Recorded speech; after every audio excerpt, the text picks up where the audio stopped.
இங்கே இருக்கிற எல்லோருக்கும் வணக்கம். நான் அதிகமாக இந்தியாவை விட்டு வெளிநாடு எதையும் இதுவரை பார்க்காதவன். இப்பொழுதுதான் சமீபத்தில் தான் முதல் தடவையாக உங்கள் ஊருக்கு வந்திருந்தேன். சில காலங்களுக்கு முன்னால் என்னுடைய நண்பர் அன்பழகன் அவர்களுடைய நூல் வெளியீட்டு விழாவுக்காக வந்திருந்தேன். இப்பொழுது 2வது தடவையாக இங்கே வர்றேன். இது ரொம்ப மகிழ்ச்சிகரமான ஒரு நாள். மகிழ்ச்சிகரமான சூழ்நிலையில் உங்களை எல்லாம் சந்திக்கிறதுல எனக்கு ரொம்ப மகிழ்ச்சி. ஏன்னா தேசிய தின மகிழ்ச்சி கொண்டாட்டத்தில் நீங்கள் எல்லாம் கலந்து கொண்டிருக்கிறீர்கள். நேற்று நானும் அந்த தொலைக்காட்சியிலே அந்த அணிவகுப்பு எல்லாத்தையும் பார்த்தேன். எந்த அளவுக்கு ஒற்றுமையாக செயல்பட்டால் எதையும் வெல்லலாம் அப்படிங்கிறதுக்கு ஒரு உதாரணமாக இந்த நாட்டில் இருக்கிற நீங்கள் எல்லாம் உழைத்து கொண்டிருக்கிறீர்கள். அது எனக்கு ரொம்ப மகிழ்ச்சி. இப்படி ஒற்றுமையாக இருந்தால் எவ்வளோ பெரிய வியாதியை கூட விரட்டி போடலாம் அப்படிங்கிறது மாதிரி நிரூபித்திருக்கிறீர்கள். அதனால் உங்களெல்லாம் சந்திக்கிறதுல எனக்கு ரொம்ப மகிழ்ச்சி. எனக்கு இது மாதிரி இவ்வளவு பெரிய கூட்டத்தில் என்னோட வந்திருக்கிற பெரியவர்கள் பேசி பழக்கம். நான் அதிகமான கூட்டத்தில் பேசி பழக்கம் இல்லை. ஆனால் ரேடியோவில் ஒரு 20-25 வருஷம் பேசியிருக்கிறேன். அதனால் எனக்கு எதிரில் கூட்டமே இல்லாமல் பேசி தான் பழக்கம்.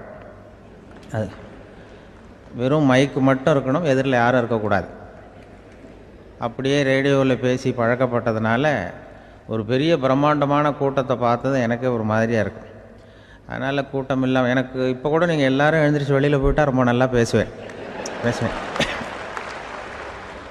நீங்கள் வெளியில் இருந்துட்டு கேட்கணும், ஏன்னா அப்படியே பழகி போச்சு.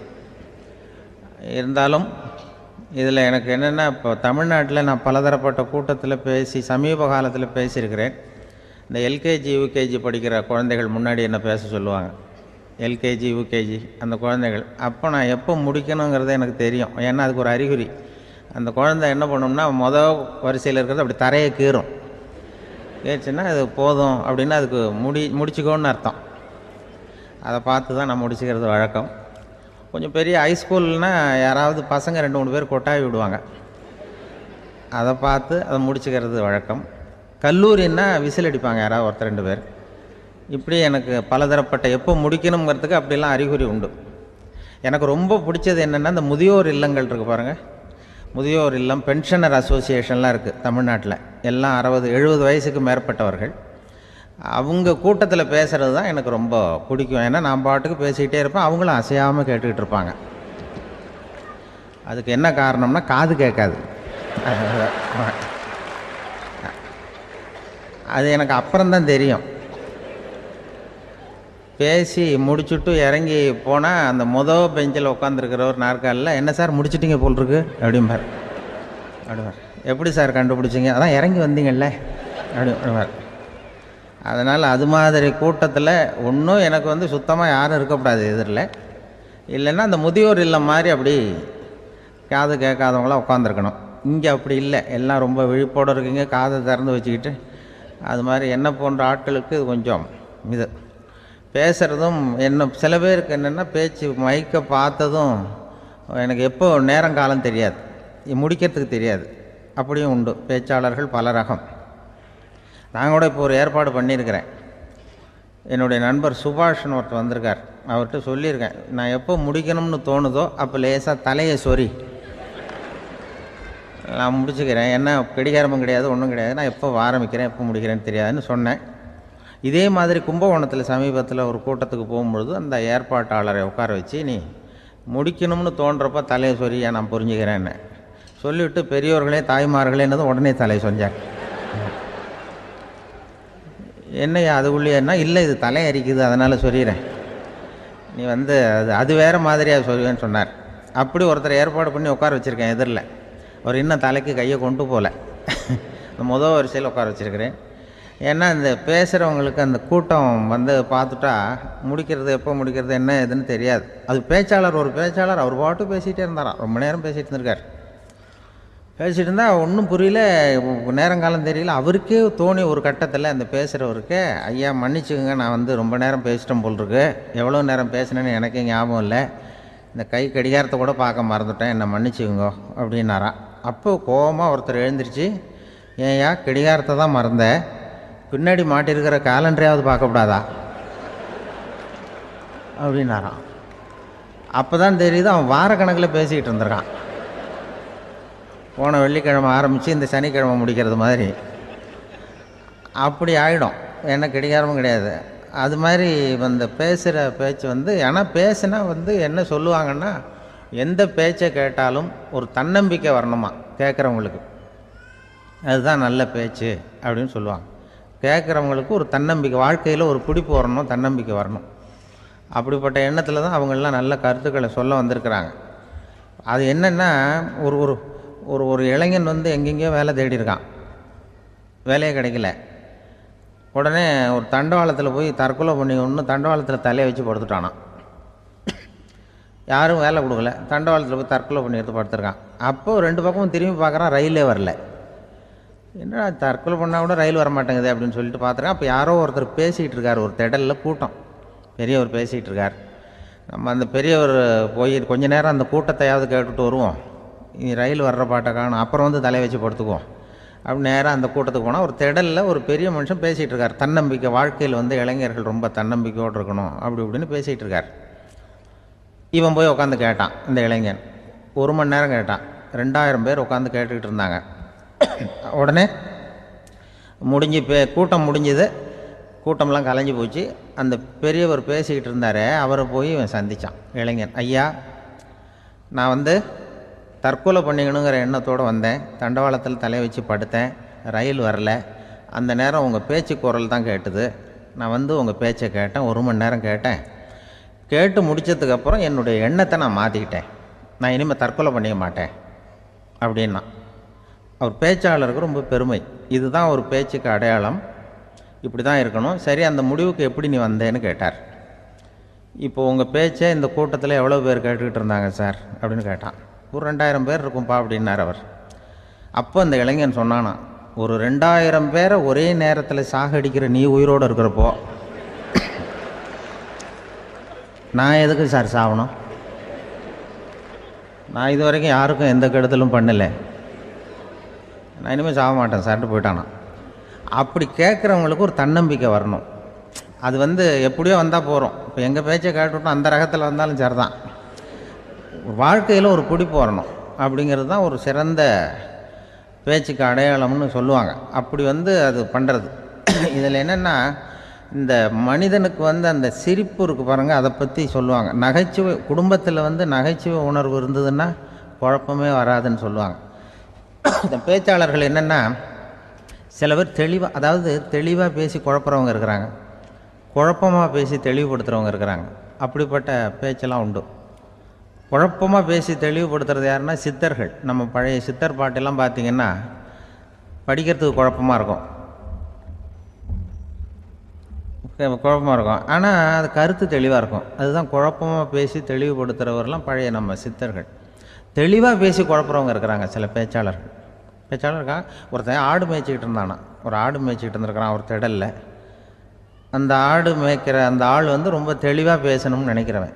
அவர்கிட்ட போய் கேட்டிருக்கான், அந்த ஆள்கிட்ட போய் ஒருத்தன் கேட்டான், மந்தையில் எத்தனை ஆடுப்பா இருக்குது அப்படின்னா. அப்போ அவன் சொன்னான், ஆடு மேய்க்கிறவன், சார் எதையும் தெளிவாக கேட்கணும், நீ கருப்பாட்டை கேட்குறியா வெள்ளாட்டை கேட்குறியா அப்படின்ட்டுருக்கான். கருப்பாடு அது ஒரு 50 இருக்குது அப்படின்னா. சரி, வெள்ளாடு எத்தனை இருக்குது அப்படின்னா, அதுவும் 50 தான் இருக்குது அப்படின்ட்டுருக்கான். இன்னும் ரெண்டும் ஒரே ஆன்சர் தானே சொல்கிறான் அப்படின்னு சொல்லி, சரி இந்த ஆடெல்லாம் எவ்வளவு புல் சாப்பிடும் ஒரு நாளைக்கு சார், மறுபடியும் தெளிவாக கேளுங்க, கருப்பாடா வெள்ளாடா? கருப்பாடு அப்படின்னா 10 கிலோ சாப்பிடும். சரி, வெள்ளாடு அதுவும் 10 கிலோ சாப்பிடும். ரெண்டுக்கும் அதே தான் சொல்கிறான். சரிப்பா, இது எல்லாம் எவ்வளவு பால் கறக்கும் இந்த ஆடெல்லாம்? சார் திருப்பி சொல்ல, தெளிவாக கேளுங்க, கருப்பாடா வெள்ளாடான்னா? கருப்பாடு தினம் 5 லிட்டர் கறக்கும், வெள்ளாடு அது 5 லிட்டர் தான் கறக்கும் அப்படின்னா. இப்படியே இவன் தெளிவாக பேசி இவன் என்ன சொல்லிட்டு வரான்னு தெரியல. ரெண்டும் ஒரே ஆன்சர் தான், அப்புறம் எதுக்கு பிரித்து பேசுகிற, ரெண்டும் ஒன்று தாடா சொல்கிறேன்னு இருக்காரு. அப்படி இது ஆரம்பத்திலே கேட்டால் சொல்லிட்டு போகிறேன். ஏன்னா ஏன் அப்படி தெளிவாக பிரித்து கேட்குறேன்னா, அந்த கருப்பாடெல்லாம் எதிர்த்த வீட்டுக்காரனுக்கு சொந்தம் அப்படின்னா. சரி, வெள்ளாடு அதுவும் எதிர்த்த வீட்டுக்காரனுக்கு தான் சொந்தம் அப்படின்னா. இப்போ என்ன பேசினா தெளிவாக பேசி குழப்பிக்கிட்டு இருக்கான்னு அர்த்தம். இப்போ எதுக்கு இந்த அறிகுறியை சொல்கிறேன்னா, நான் பேசுகிறது கூட அப்படி தான் இருக்கும். ஏன்னா குழப்பமாக பேசி தெளிவுபடுத்துகிறவர்கள் பின்னாடி வராங்க, அவங்க கொஞ்சம் அவங்க. அதனால் நம்மளால் முடிஞ்ச வரைக்கும் கொஞ்சம் தெளிவாக பேசி உங்களை குழப்பி வச்சோம்னா அவங்க வந்து பின்னாடி பார்த்துக்குவாங்க. அதுதான் எனக்கு எங்கள் ஊர்லேயே ஒரு பேர். எங்கள் ஊர் நண்பர்கள் கூட இங்கே வந்திருக்கிறாங்க. எங்கள் ஊரில் இருக்கிறவங்க இந்த ஊரில் வேலை பார்க்குறாங்கங்கிறது எங்கள் ஊர் பக்கத்து ஊர் இப்போ தான் தெரியும். வந்த பிறகு நண்பர்கள்லாம் வந்து பார்த்தாங்க. எங்கள் ஊர் பையங்கள்லாம் இங்கே இருக்கிறாங்கங்கிறது எனக்கு இப்போ தான் தெரியும். எங்கள் ஊரில் அவங்களுக்கு தெரியும் எனக்கு பேர் என்னென்னா, எல்லாம் நல்லா செய்வேன், கொஞ்சம் பொய் சொல்லுவேன் அப்படிம்பாங்க. அதுக்கு இப்போவும் சொல்லுவாங்க. எங்கள் ஊரில் ஒரு பெரியவர் கேட்டார், உனக்கு சின்ன வயசுலேயே உனக்கு ரேடியோவில் வேலை கிடைக்கும்னு எனக்கு தெரியும்ப்பா அப்படிம்பார் ஒரு தாத்தா. அது எப்படி தாத்தா உங்களுக்கு தெரியும், அவ்வளோ தீர்க்க தரிசனமா? ஆனால் இல்லை நீ சின்ன வயசில் கூட ஒரு பொய்யை கூட நிஜ மாதிரி பேசுவேன், அதனால தான் உனக்கு அங்கே வேலை கிடச்சிது அப்படின்னு சொல்லுவாங்க. அது மாதிரி இந்த பொய் சொல்கிறதுல கொஞ்சம் அதுதான் என்கிட்ட உள்ள குறையை தவிர, கொஞ்சம் பொய் சொல்லுவேன். வேறு மற்றதெல்லாம் தெளிவாக இருக்கும். இதுவே சொன்னாராம். அதாவது கடவுள்கிட்ட போய் புகார் பண்ணாங்களாம்.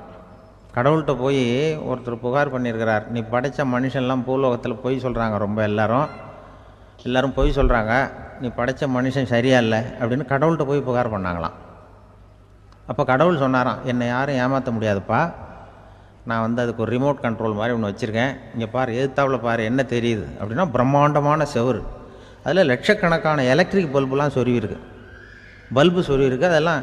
அப்போ கடவுள் சொன்னாராம், புகார் சொன்னவனை கூப்பிட்டு, இதை பாருப்பா, எலக்ட்ரிக் பல்பு, பூலோகத்தில் நாம் படைத்த மனிதர்கள் யாராவது பொய் சொன்னால் இங்கே விளக்கு எரியும், எந்த ஏரியாவில் எவ்வளவு விளக்கு எரியுது அப்படிங்கிறத பார்த்து நான் கண்டுபிடிச்சிருவேன்.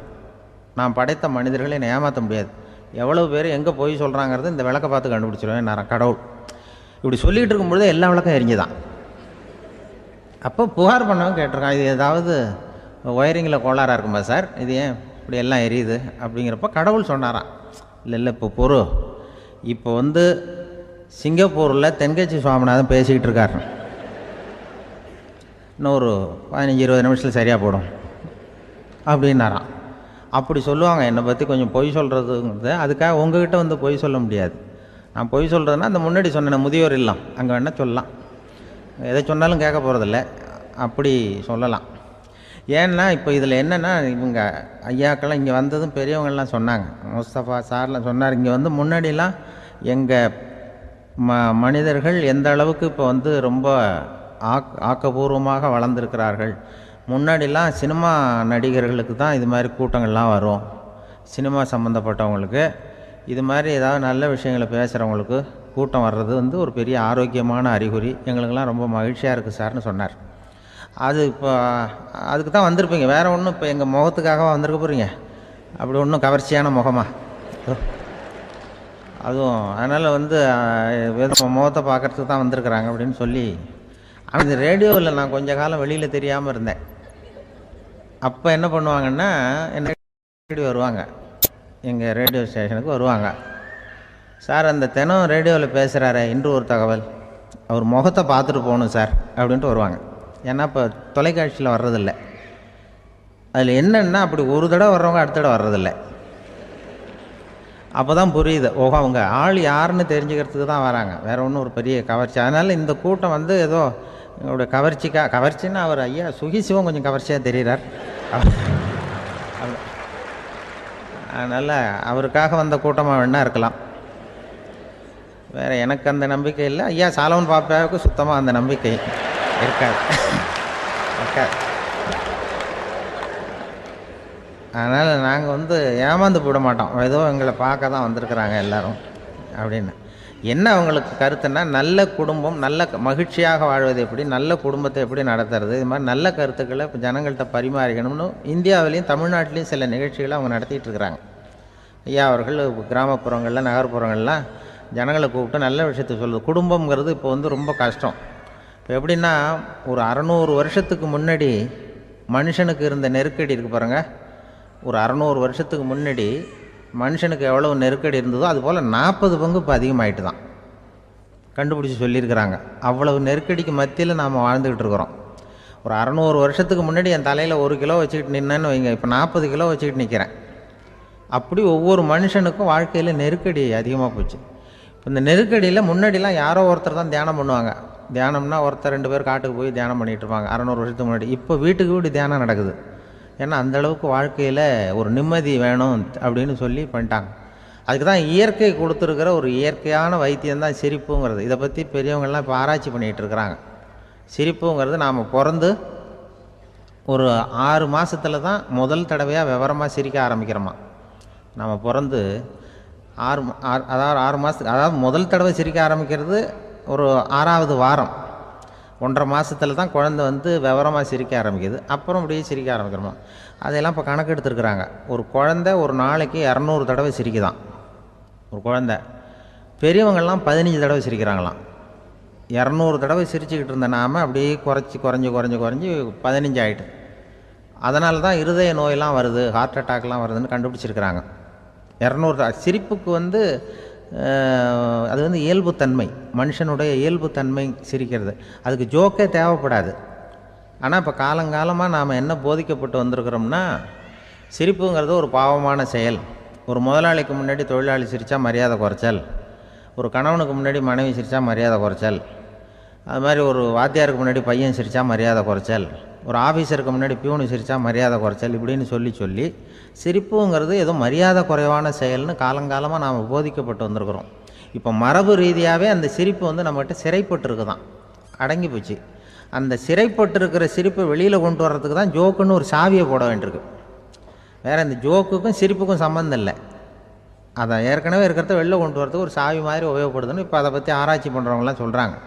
ஏன்னா சிரிப்புக்கு ஜோக்கு தேவைப்படாது. இப்போ ஒரு குழந்தை தொட்டிலில் படுத்துருக்குன்னு வைங்களேன், குழந்தை தொட்டிலில் இருக்குது, அது முகத்துக்கிட்ட போய் ஒரு கிளுகிழுப்பை ஆட்டுங்க சிரிக்கும். அந்த கிளுகிழுப்பை சத்தமே சிரிக்க வைக்கிறதுல அதுதான் மனுஷனுடைய இயல்புத்தன்மை. அது என்ன ஜோக்காது? சத்தம். ஒரு கிளுகிழுப்பையை கொண்டு போய் குழந்தை முகத்துக்கிட்ட ஆட்டினா சிரிக்குதே, அதுதான் இயல்புத்தன்மை. அதே கிளுகிழுப்பையை ஒரு தாத்தா மூஞ்சிக்கிட்ட ஆட்டுங்க, கோவம் வந்துடும், அடிக்க வருவார். என்னடா விளையாட்டு இது அப்படிமாரு. ஏன்னா அவர் சிரிச்சுக்கிட்டு இருந்தவர், அப்படி இருந்தவர் ஒரு காலத்தில். ஒரு கிளுகிழுப்பைக்கு சிரித்தவர் ஒரு காலத்தில் இப்போ கோவப்படுறாருன்னா அந்த அளவுக்கு நம்ம மாறி போயிட்டே வந்துக்கிட்டு இருக்கிறோம். அதனால் வந்து அந்த இயல்புத்தன்மை மாறாமல் இருக்கணுங்கிறது ரொம்ப முக்கியம். அதுக்காக எல்லோரையும் குழந்தையாக்க முடியாது. மனுஷன் வந்து எல்லோரும் இனிமேல் வந்து வயசுங்கிறது கூட ஆகிட்டே தான் இருக்கும். அதுக்காக குறைச்சிக்கிட்டே போக முடியாது. அதுக்கு யாராவது மருந்து கண்டுபிடிச்சாதான் உண்டு. ஆனால் ஒருத்தர் மருந்து கண்டுபிடிச்சாராம், சொல்லுவாங்க. ஒரு டாக்டர் வந்து ஒரு மாத்திரை கண்டுபிடிச்சாராம். ஒரு மாத்திரை சாப்பிட்டா ஒரு வயசு குறையும், ஒரு மாத்திரை சாப்பிட்டா ஒரு வயசு குறையும் அப்படின்னு ஒரு மாத்திரையை கண்டுபிடிச்சிருக்கார். ஒரு பாட்டி அம்மா, 90 வயசு பாட்டி, அது போயிருக்கு. அதே டாக்டர்கிட்ட போய், ஐயா எனக்கு ஒரு பாட்டில் மாத்திரை கொடுங்க, இந்த வயசு குறையிற மாத்திரை அப்படின்றது. அவர் ஒரு பாட்டில் கொடுத்தார் மாத்திரை. பாரும்மா பாட்டியம்மா, ஒரு மாத்திரை சாப்பிட்டா ஒரு வயசு குறையும், எடுத்துகிட்டு போகணும்னு கொடுத்துருக்காரு டாக்டர். அந்த 90 வயசு பாட்டி எடுத்துகிட்டு வீட்டுக்கு வந்துட்டு மறுநாள் அதே டாக்டர்கிட்ட போயிருக்கு. 30 வயசு பொண்ணாக போச்சான். 30 வயசு பொண்ணாக மாறி அதே டாக்டர்கிட்ட போயிருக்கு. இடுப்பில் ஒரு கை குழந்தை, அது சட்டை கிட்ட போடாமல் கட்டவரில் வாயில் வச்சுட்டு உட்காந்துருக்கு.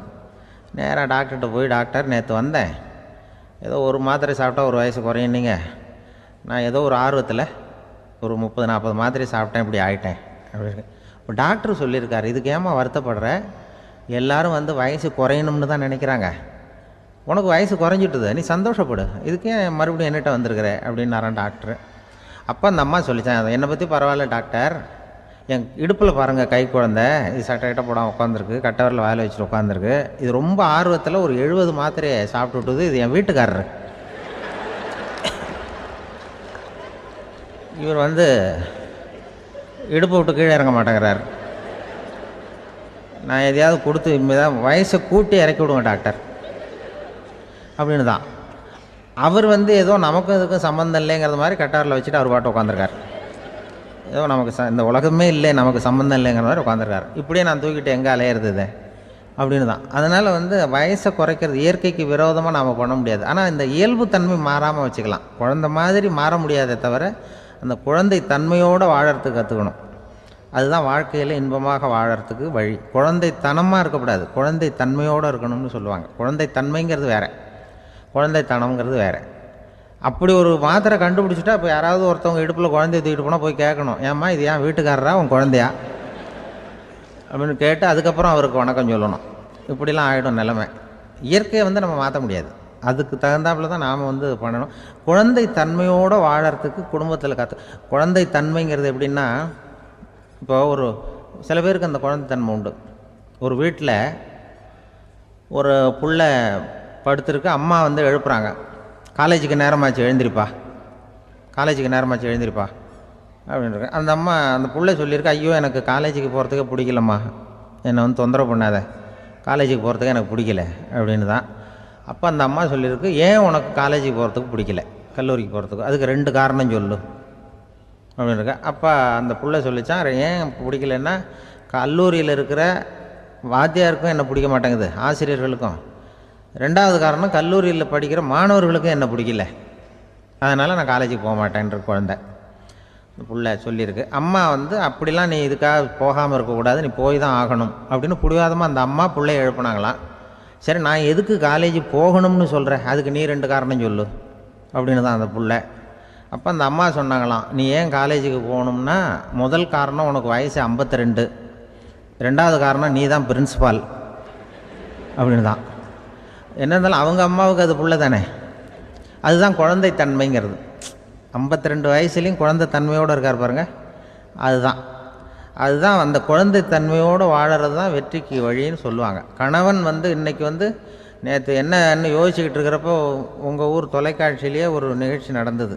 அதாவது இந்த உறவுகளை பற்றி ஒரு பேட்டி எடுத்திருந்தாங்க.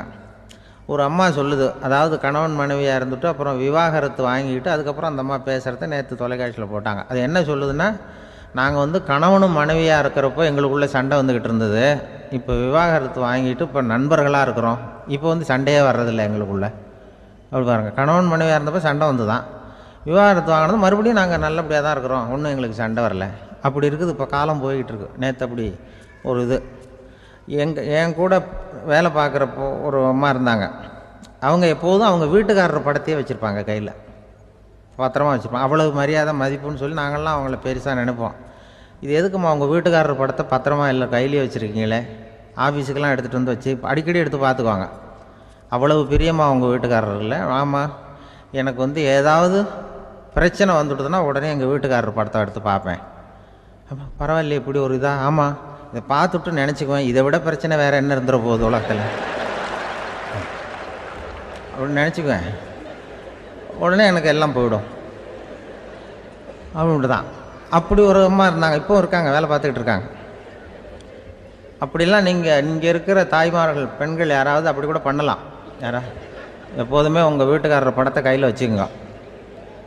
அது ஒரு யோசனை, குடும்பம் குதூகலமாக இருக்கிறதுக்கு அது ஒரு யோசனை. அதே மாதிரி இவங்களும் அவங்க படத்தை வச்சுக்கலாம், வச்சுக்கிட்டு பிரச்சனை வரும்பொழுது பார்த்துக்கணும். இதை விட நமக்கு என்ன வந்துட போகுது பெருசாக, அப்படி தான் இருக்கணும். குடும்பம் வந்து நல்லபடியாக இருக்கணும்னா அதுக்கு இப்போ சொல்லுவாங்க, கடவுளே வந்து ஒரு வீட்டு கணவன் வீட்டு தலைவர் கனவில் வந்தாராம். கடவுள் வந்து இது மாதிரி உன்னை விட்டுட்டு உங்கள் குடும்பத்தை உன்னையெல்லாம் விட்டுட்டு போக போகிறேன்னா, அதனால் ஏதாவது வரம் வேணும்னா கேட்டு போய் வாங்கிக்கோ அப்படின்னு கடவுள் சொன்னாராம் அந்த குடும்ப தலைவர்கிட்ட. அவருக்கு என்ன கேட்குறதுன்னு புரியல. கடவுள் வந்து விட்டுட்டு போகிறேங்கிறார், ஏதாவது வரம் கேட்டுக்கோ அப்படின்னா நம்ம என்ன பண்ணுறது, என்ன கேட்குறதுன்னு ஒன்றும் புரியல. குழம்பிக்கிட்டு இருந்தான் அந்த ஆள் கனவில். இப்போ கடவுள் சொன்னாராம், சரி நீ ரொம்ப குழப்பமாக இருக்க, நாளைக்கு மறுபடியும் உன் கனவில் வரேன், அதுக்குள்ளே நீ முடிவு பண்ணி வை, உனக்கு என்ன வரம் வேணுமோ கேட்டு வாங்கிக்கோ, உனக்கு வரம் கொடுத்துட்டு நான் போயிடுறேன், உன்னை விட்டுட்டு போகிறதா நான் முடிவு பண்ணிட்டேன் அப்படின்ட்டுருக்கார் கடவுள். சரி ஒரு நாள் அவகாசம் கொடுங்க, நாளைக்கு நான் அதுக்குள்ளே முடிவு பண்ணி வைக்கிறேன்ட்டு அவர் வந்தார். மறுநாள் முழிச்சுக்கிட்டு மனைவி மகன் மக்கள் எல்லோரையும் கூப்பிட்டார், குடும்பத்தில் எல்லாரையும். இப்படி வாங்க, இது மாதிரி நேற்று கனவுல வந்தார் கடவுள், நம்மளை விட்டுட்டு போக போகிறாராம், என்ன வரம் வேணும்னு கேட்டு வாங்கிங்கோ அப்படின்னு இப்போ சொல்லிட்டார். என்ன கேட்குறதுன்னா அப்படின்னு அந்த கணவன் கேட்குறான். இந்த மனைவி சொல்கிறாங்க, என் உடம்பு பூரா நகையாக இருக்கணும் அப்படின்னு கேள் அப்படின்ட்டுருக்கு. அதுக்குள்ளே அந்த ஒரு பொண்ணு ஓடி வந்து, அப்படிலாம் கேட்காதப்பா கடவுள்கிட்ட, இப்போ இருக்கிற சொத்து எவ்வளோ இருக்கோ அதுபோல் இன்னொரு பங்கு வேணும்னு கேள் அப்படின்னு. அந்த பையன் வந்து அவன் வேறு சொன்னான், அவன் அது நமக்கு வந்து இது போல் ஒரு 10 பங்காவது வேணும், 2 பங்களா கார் வேணும் அப்படின்னு அவன் ஒரு லிஸ்ட்டை கொடுத்தான். இவர் என்ன கேட்குறதுன்னு முடிவு பண்ணுறதுக்குள்ள அங்கே வேலை செய்கிற அம்மா, ஒரு வயசான அம்மா வந்திருக்கு, வேலை செய்கிற அம்மா. அது வந்து சொல்லித்தான் இவர்கிட்ட, தப்பாரு கடவுள்கிட்ட அப்படிலாம் கேட்காதப்பா, நாளைக்கு வரும்பொழுது என்ன வரம் வேணும்னா எங்கள் குடும்பத்தில் எல்லாரும் அன்பாக இருக்கணும் பாசமாக இருக்கணும்னு கேட்டு வாங்கிக்கோ, வரத்தை அன்பு பாசம் குடும்பத்தில் எப்போதும் நிலவணும்னு கேட்டு வாங்கிக்கோ, வேற எல்லாம் நம்ம பார்த்துக்கலான்னு இந்த பெரியம்மா சொல்லித்தான். மறுநாள் அதே மாதிரி படுத்து தூங்கினார். கடவுள் கனவுல வந்தார். வந்து கேட்கும்பொழுது இவர் சொன்னாராம், ஐயா எனக்கு வந்து எங்கள் குடும்பத்தில் நாங்கள் கணவன் மனைவி புள்ள குட்டி எல்லாம் பாசமாக இருக்கணும் அன்பாக இருக்கணும், இதுதான் எங்களுக்கு வரம் வேணும் அப்படின்னு கேட்டாராம். இவர் கேட்டதும் கடவுள் வந்து தலையை சொரிய ஆரம்பிச்சிட்டாராம். ஏன் என்ன யோசிக்கிறீங்கன்னு கேட்டிருக்காரு. நீங்கள் அன்பாக பிரியமாக இருந்தீங்கன்னா அப்புறம் ஏன் நான் உங்களை விட்டுட்டு போக போகிறேன்? நான் ஏற்கனவே இல்லைங்கிறதுனால தான் உங்களை விட்டு போகலாம்னு முடிவு பண்ணியிருந்தேன். இப்போ நீங்கள் ஏற்கனவே பாசமாக இருந்தீங்கன்னா நான் இனிமேல் போக மாட்டேன், அதனால் ஏன் முடிவும் மாற்றிக்க வேண்டியது தான், உங்கள் கூட தான் இருக்க போகிறேன்னாராம். இப்படி ஒரு கதை சொல்லுவாங்க. அதனால் ஒரு குடும்பத்தில் அந்தந்த உறவு முறைகள் சரியாக இருக்கிற வரைக்கும் எல்லாம் நல்லாயிருக்கும். அங்கே தான் இறைவன் வாழும் இல்லம்ங்கிறாங்களே, அதுதான் அது. அதில் அந்த குடும்ப தலைவருங்கிறவர் கணவன் அப்படிங்கிறதுனால அவருக்கு தான் பொறுப்பு. அவருக்கு நிறைய சகிப்புத்தன்மை வேணும், கோபம் வரக்கூடாது, யார் என்ன சொன்னாலும் போகணும். சில கணவன்மார்கள் வந்து எது சொன்னாலும் மனைவி வந்து தட்டுறதில்லை. அங்கே போனால் போவாங்க, எதுக்கு போக சொல்கிறேன்னு கேட்குறதில்ல, போகிறது. இங்கே வான்னா வர்றது. திருவள்ளுவர் மனைவி இருந்தாருன்னு சொல்கிறாங்கல்ல, அது மாதிரி. அது எப்படின்னா ஒருத்தர் சொன்னார், அது அப்படி இல்லை, அதுக்கு ஒரு கதை சொன்னார். ஹிட்லர் வந்து வந்தாராம் ஒரு தடவை ஒரு பெரிய கப்பல் மேலே. கப்பலுடைய மேல் தளத்தில் ஹிட்லர் வந்துக்கிட்டு இருக்கார். ஒரு இங்கிலீஷ் கேப்டன் எதிரில் நிற்கிறான். அவனுக்கு பெரிய ஆச்சரியம், இந்த ஆள் எப்படி இப்படி ஒரு தனி மனிதனாக இருந்துக்கிட்டு உலகத்தையே இப்படி இந்த பாடுபடுத்துகிறார் அப்படின்னு சொல்லி, உன்னுடைய வெற்றிக்கு என்ன காரணம்னு கேட்டாரான் அந்த இங்கிலீஷ் கேப்டன். இப்போ ஹிட்லர் சொன்னாராம், என்னுடைய வெற்றிக்கு காரணம் என்கிட்ட வேலை செய்கிற ஊழியர்கள். நான் கிழிச்ச கோட்டை தாண்ட மாட்டாங்க, நான் என்ன சொல்கிறேனோ அதை உடனே செய்வாங்க, ஏன் எதுக்குன்னு எதிர்த்து பேச மாட்டாங்க, அதுதான் என்னுடைய வெற்றிக்கு காரணம் அப்படின்னு சொல்லி அதை நிரூபித்து காட்டுறேன் பார் அப்படின்னு சொல்லி கையை தட்டினாராம் ஹிட்லர். உடனே ஒரு சிப்பாய் அங்கேருந்து வந்து லெஃப்ட் ரைட்னு போட்டு வந்து சல்யூட் பண்ணி நின்னான்.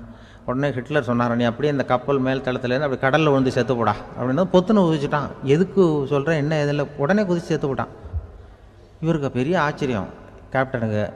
ஹிட்லர் சொன்னார், இதுதான் என்னுடைய வெற்றிக்கு காரணம், தப்பார் இன்னொருத்தனை கூப்பிட்றேன் அப்படின்னு தட்டினா இந்த பக்கத்துலேருந்து ஒருத்தன் வந்தான், லெஃப்ட் ரைட்னு வந்து நின்னா, நீ இப்படி குதிச்சு செத்து போடா அப்படின்னு பொத்துன்னு குதிச்சுட்டான். எதுக்கு போக சொல்கிறீங்கன்னு ஒன்றுமே கேட்கல, குதினா உடனே குதிச்சுட்டான். அப்போ ஹிட்லர் சொன்னார், இதே மாதிரி என்னுடைய ஒவ்வொரு ஊழியர்களும் இருக்கிறாங்க, நானும் ஊழியர்களை இழக்கிறதுக்கு தயாராக இல்லை, தப்பார் தயாராக இருப்பேன் எப்போதும், தப்பார் இன்னொருத்தரம் தட்டுறேன்னு இன்னொருத்தர் வந்தார். எதிர்த்தாப்புலேருந்து ஒருத்தன் லெஃப்ட் ரைட் சல்யூட் அடித்தான். நீயும் குதிச்சு செத்து போடான்ருக்கார் ஹிட்லர். இவனால் பொறுக்க முடியல, இந்த இங்கிலீஷ் கேப்டன் அனாவசியமாக ஒவ்வொருத்தனாக குதிச்சுட்றானேன்னு சொல்லி ஓடி போய் அவனை குதிச்சிட்டான். குதிக்கிறதுக்கு முன்னாடி பிடிச்சி தனியாக எடுத்துகிட்டு போட்டான்.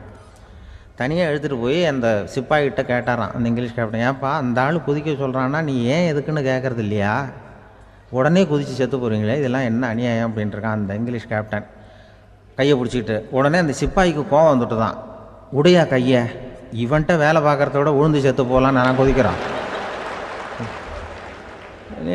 என்ன அனாவசியமாக எதுக்கையாக இருக்க சொல்கிறேன் அப்படின்னு சொல்லி குதிச்சுட்டானா. அதனால் இந்த உடனே சொல்கிறத செய்கிறாங்க பாருங்கள், அவங்கள நம்பக்கூடாது.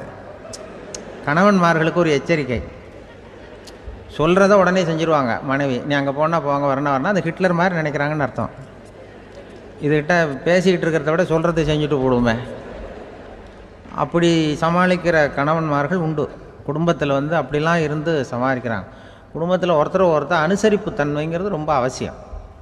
கணவன் மனைவின்னா அனுசரித்து போகணும்னு சொல்லுவாங்க. அதாவது ஒரு கணவன் அதுக்காக தான் அந்த காலத்துலலாம் ஒரு வீட்டுக்கு வந்து மாப்பிள்ளை தேடுறதுங்கிறது ஒரு பெரிய குடும்பத்தை நிர்வகிக்கிற அளவுக்கு ஒரு கணவனாக வரக்கூடிய எப்படி இருக்கணும் அப்படின்னா, அந்த காலத்தில் புலி வேட்டைக்கு போகணும். ஒரு பொண்ணுக்கு மாப்பிள்ளை தேடுறதுன்னா நம்ம தமிழ் பழக்கம் என்னென்னா, காட்டுக்கு போய் ஒரு புலியை வேட்டையாடிட்டு வரணும். அந்த புலி பல்லு அல்லது நகத்தை கொண்டுட்டு வரணும் அந்த இளைஞன். அதை வந்து வீட்டில் கொடுப்பான், அதை தான் கட்டி அதை வந்து இதாக கட்டுவாங்க, மாலையாக போடுவாங்க, தாலியாக கட்டுவாங்க. அதாவது வீரம் இருக்கா பையனுக்குன்னு பார்ப்பாங்க. ஒரு பொண்ணு வேணும்னா நீ முதல்ல வீட்டுக்கு பொண்ணு கேட்க போகக்கூடாது, காட்டுக்கு போகணும், போய் புளியை கொண்டு வா, அதுக்கப்புறம் தான் உனக்கு பொண்ணு அப்படின்னு சொல்லுவாங்க. இப்போவெல்லாம் ஏன் போகிறது இல்லைன்னா, இப்போலாம் ஒருத்தனை வந்து காட்டுக்கு போய் புலிப்பல் கொண்டு வான்னா புலி தான் மாப்பிள்ளையாக வரும். அதனால தான் இப்போ போகிறதில்ல யாரும் காட்டுக்கு. அப்போ வந்து பெண்களும் வந்து ரொம்ப வீரமாக இருந்தாங்க. பெண்கள் மூலம் அந்த காலத்தில் எப்படின்னா, முறத்தாலேயே புலியை துரத்துவாங்களாம். நம்ம பழைய பாட்டிலெல்லாம் பார்த்துருப்பீங்க, முறத்தால் புலியை விரட்டினாங்கன்னு வரும் பழைய பாட்டு. ஒரு அந்த அளவுக்கு பெண்களுக்கு வீரம். இப்போ கல்யாணம் ஆகி இந்த காலத்தில் ஒரு கணவனை வந்து விரட்டிட்டு வந்தாங்களாம் முறத்தை எடுத்துக்கிட்டு. ஒரு மனைவி அவன் பயந்துட்டு வெளில ஓடி வரான், பின்னாடி முறத்தை எடுத்துகிட்டு அந்த அம்மா ஓடி வருது.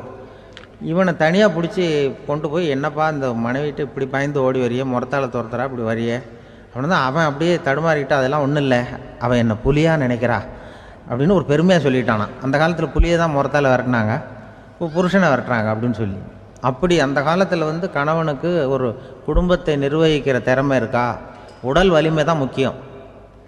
இப்போ கூட மதுரை பக்கத்தில் ஐயாவுக்கு தெரியும், அந்த இளவட்டக்கல்லுன்னு ஒரு ஊர், இப்போ ஊருக்கு ஊர் எல்லையில் கிடக்கும்.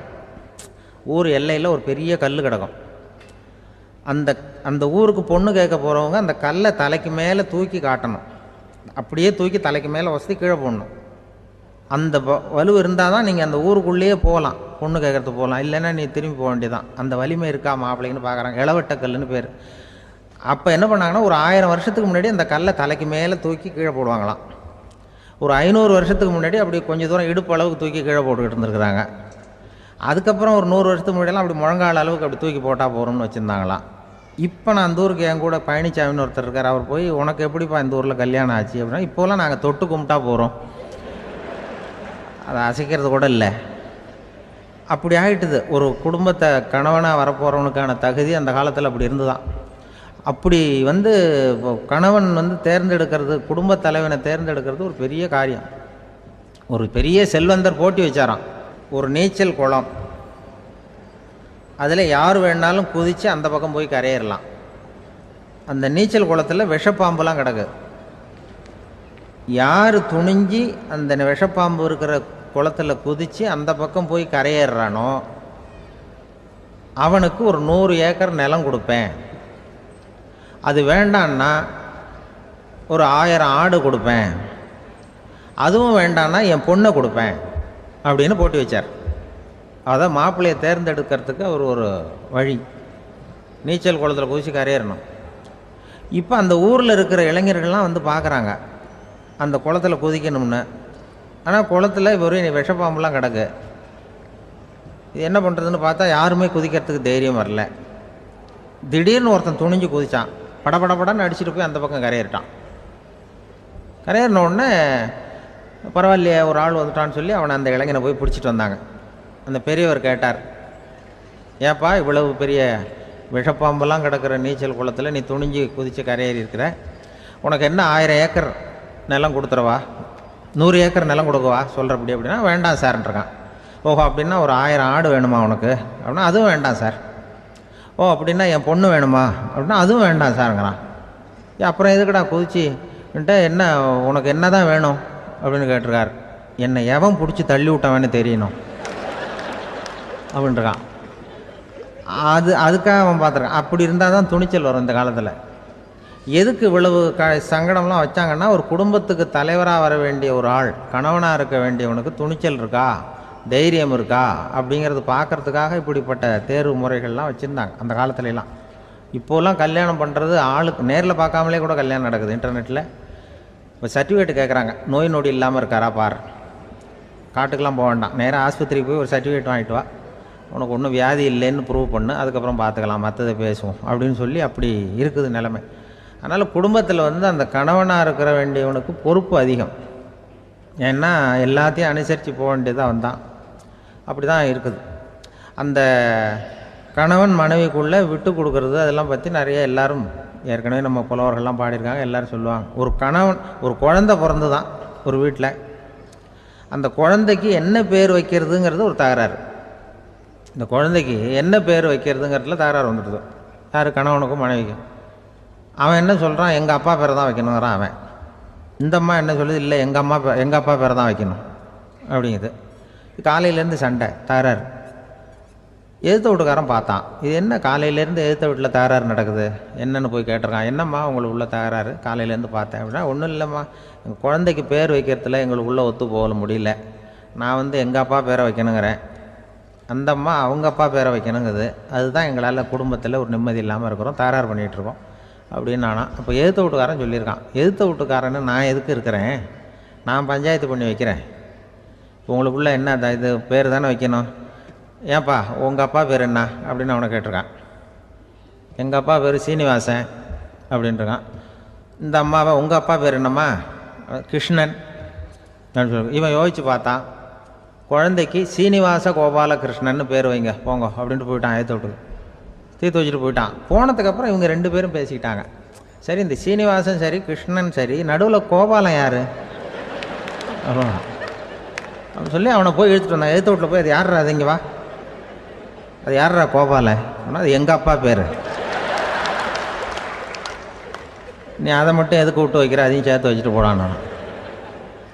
அதாவது குடும்பத்தில் ஒரு கணவனும் மனைவியும் ஒரு சின்ன விஷயத்தில் கூட ஒத்து போகலன்னா இப்படி தான் ஏற்று வீட்டுக்காரன் பஞ்சாயத்துக்கு வருவான். கோபாலன் குறுக்க வருவான் ஒருத்தன். அப்படி அந்த அனுசரிப்புங்கிறது குடும்பத்தில் ரொம்ப அவசியம். கணவனும் மனைவி அது ஒன்றுக்கு மேலே இந்த கல்யாணம் பண்ணிக்கிறாங்கல்ல, அது ரொம்ப அவஸ்தை. ஒருவனுக்கு ஒருத்திங்கிறது நம்ம இதெல்லாம் சொல்கிறது. ஒன்றுக்கு மேற்பட்ட திருமணங்கள் சங்கடத்தில் தான் கொண்டு வந்து விடும். நிறைய சொல்லுவாங்க.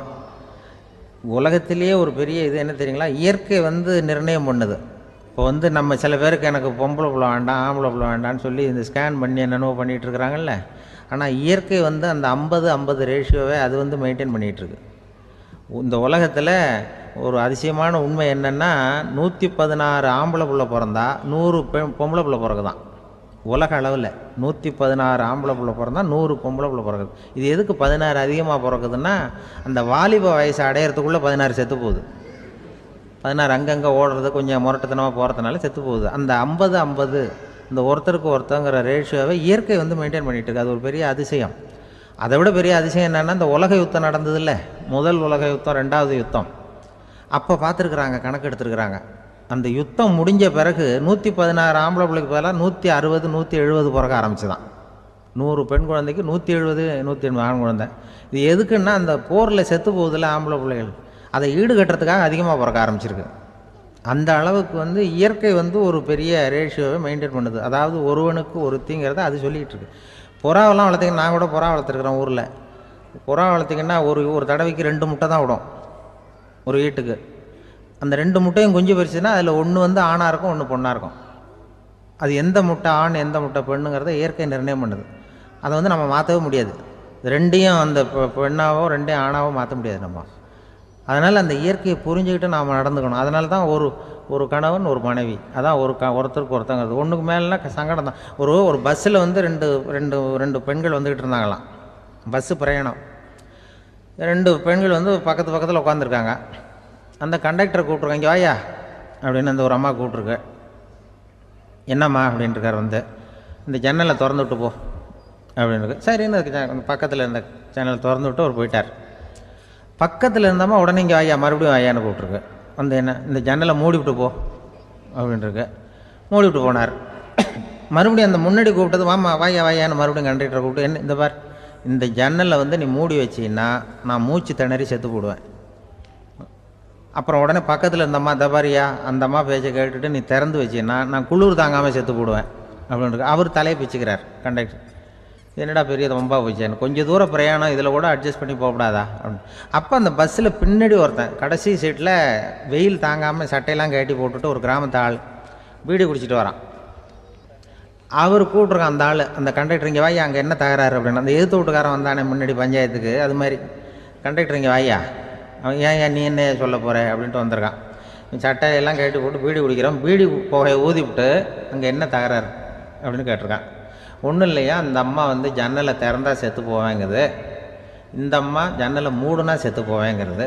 நான் என்னையா பண்ணுறது ஒரு ஆள், இதுக்கு ஏன் கவலைப்படுறேன், நான் சொல்கிறத கேள், நான் தீர்த்து வைக்கிறேன் பிரச்சனையை அப்படின்னு சொல்லிவிட்டு பீடியை எடுத்துவிட்டு புகையை ஊதிவிட்டு சொன்னானா, கொஞ்ச நேரம் அந்த ஜன்னலை மூடி வை, அந்த அம்மா செத்து போவோம்,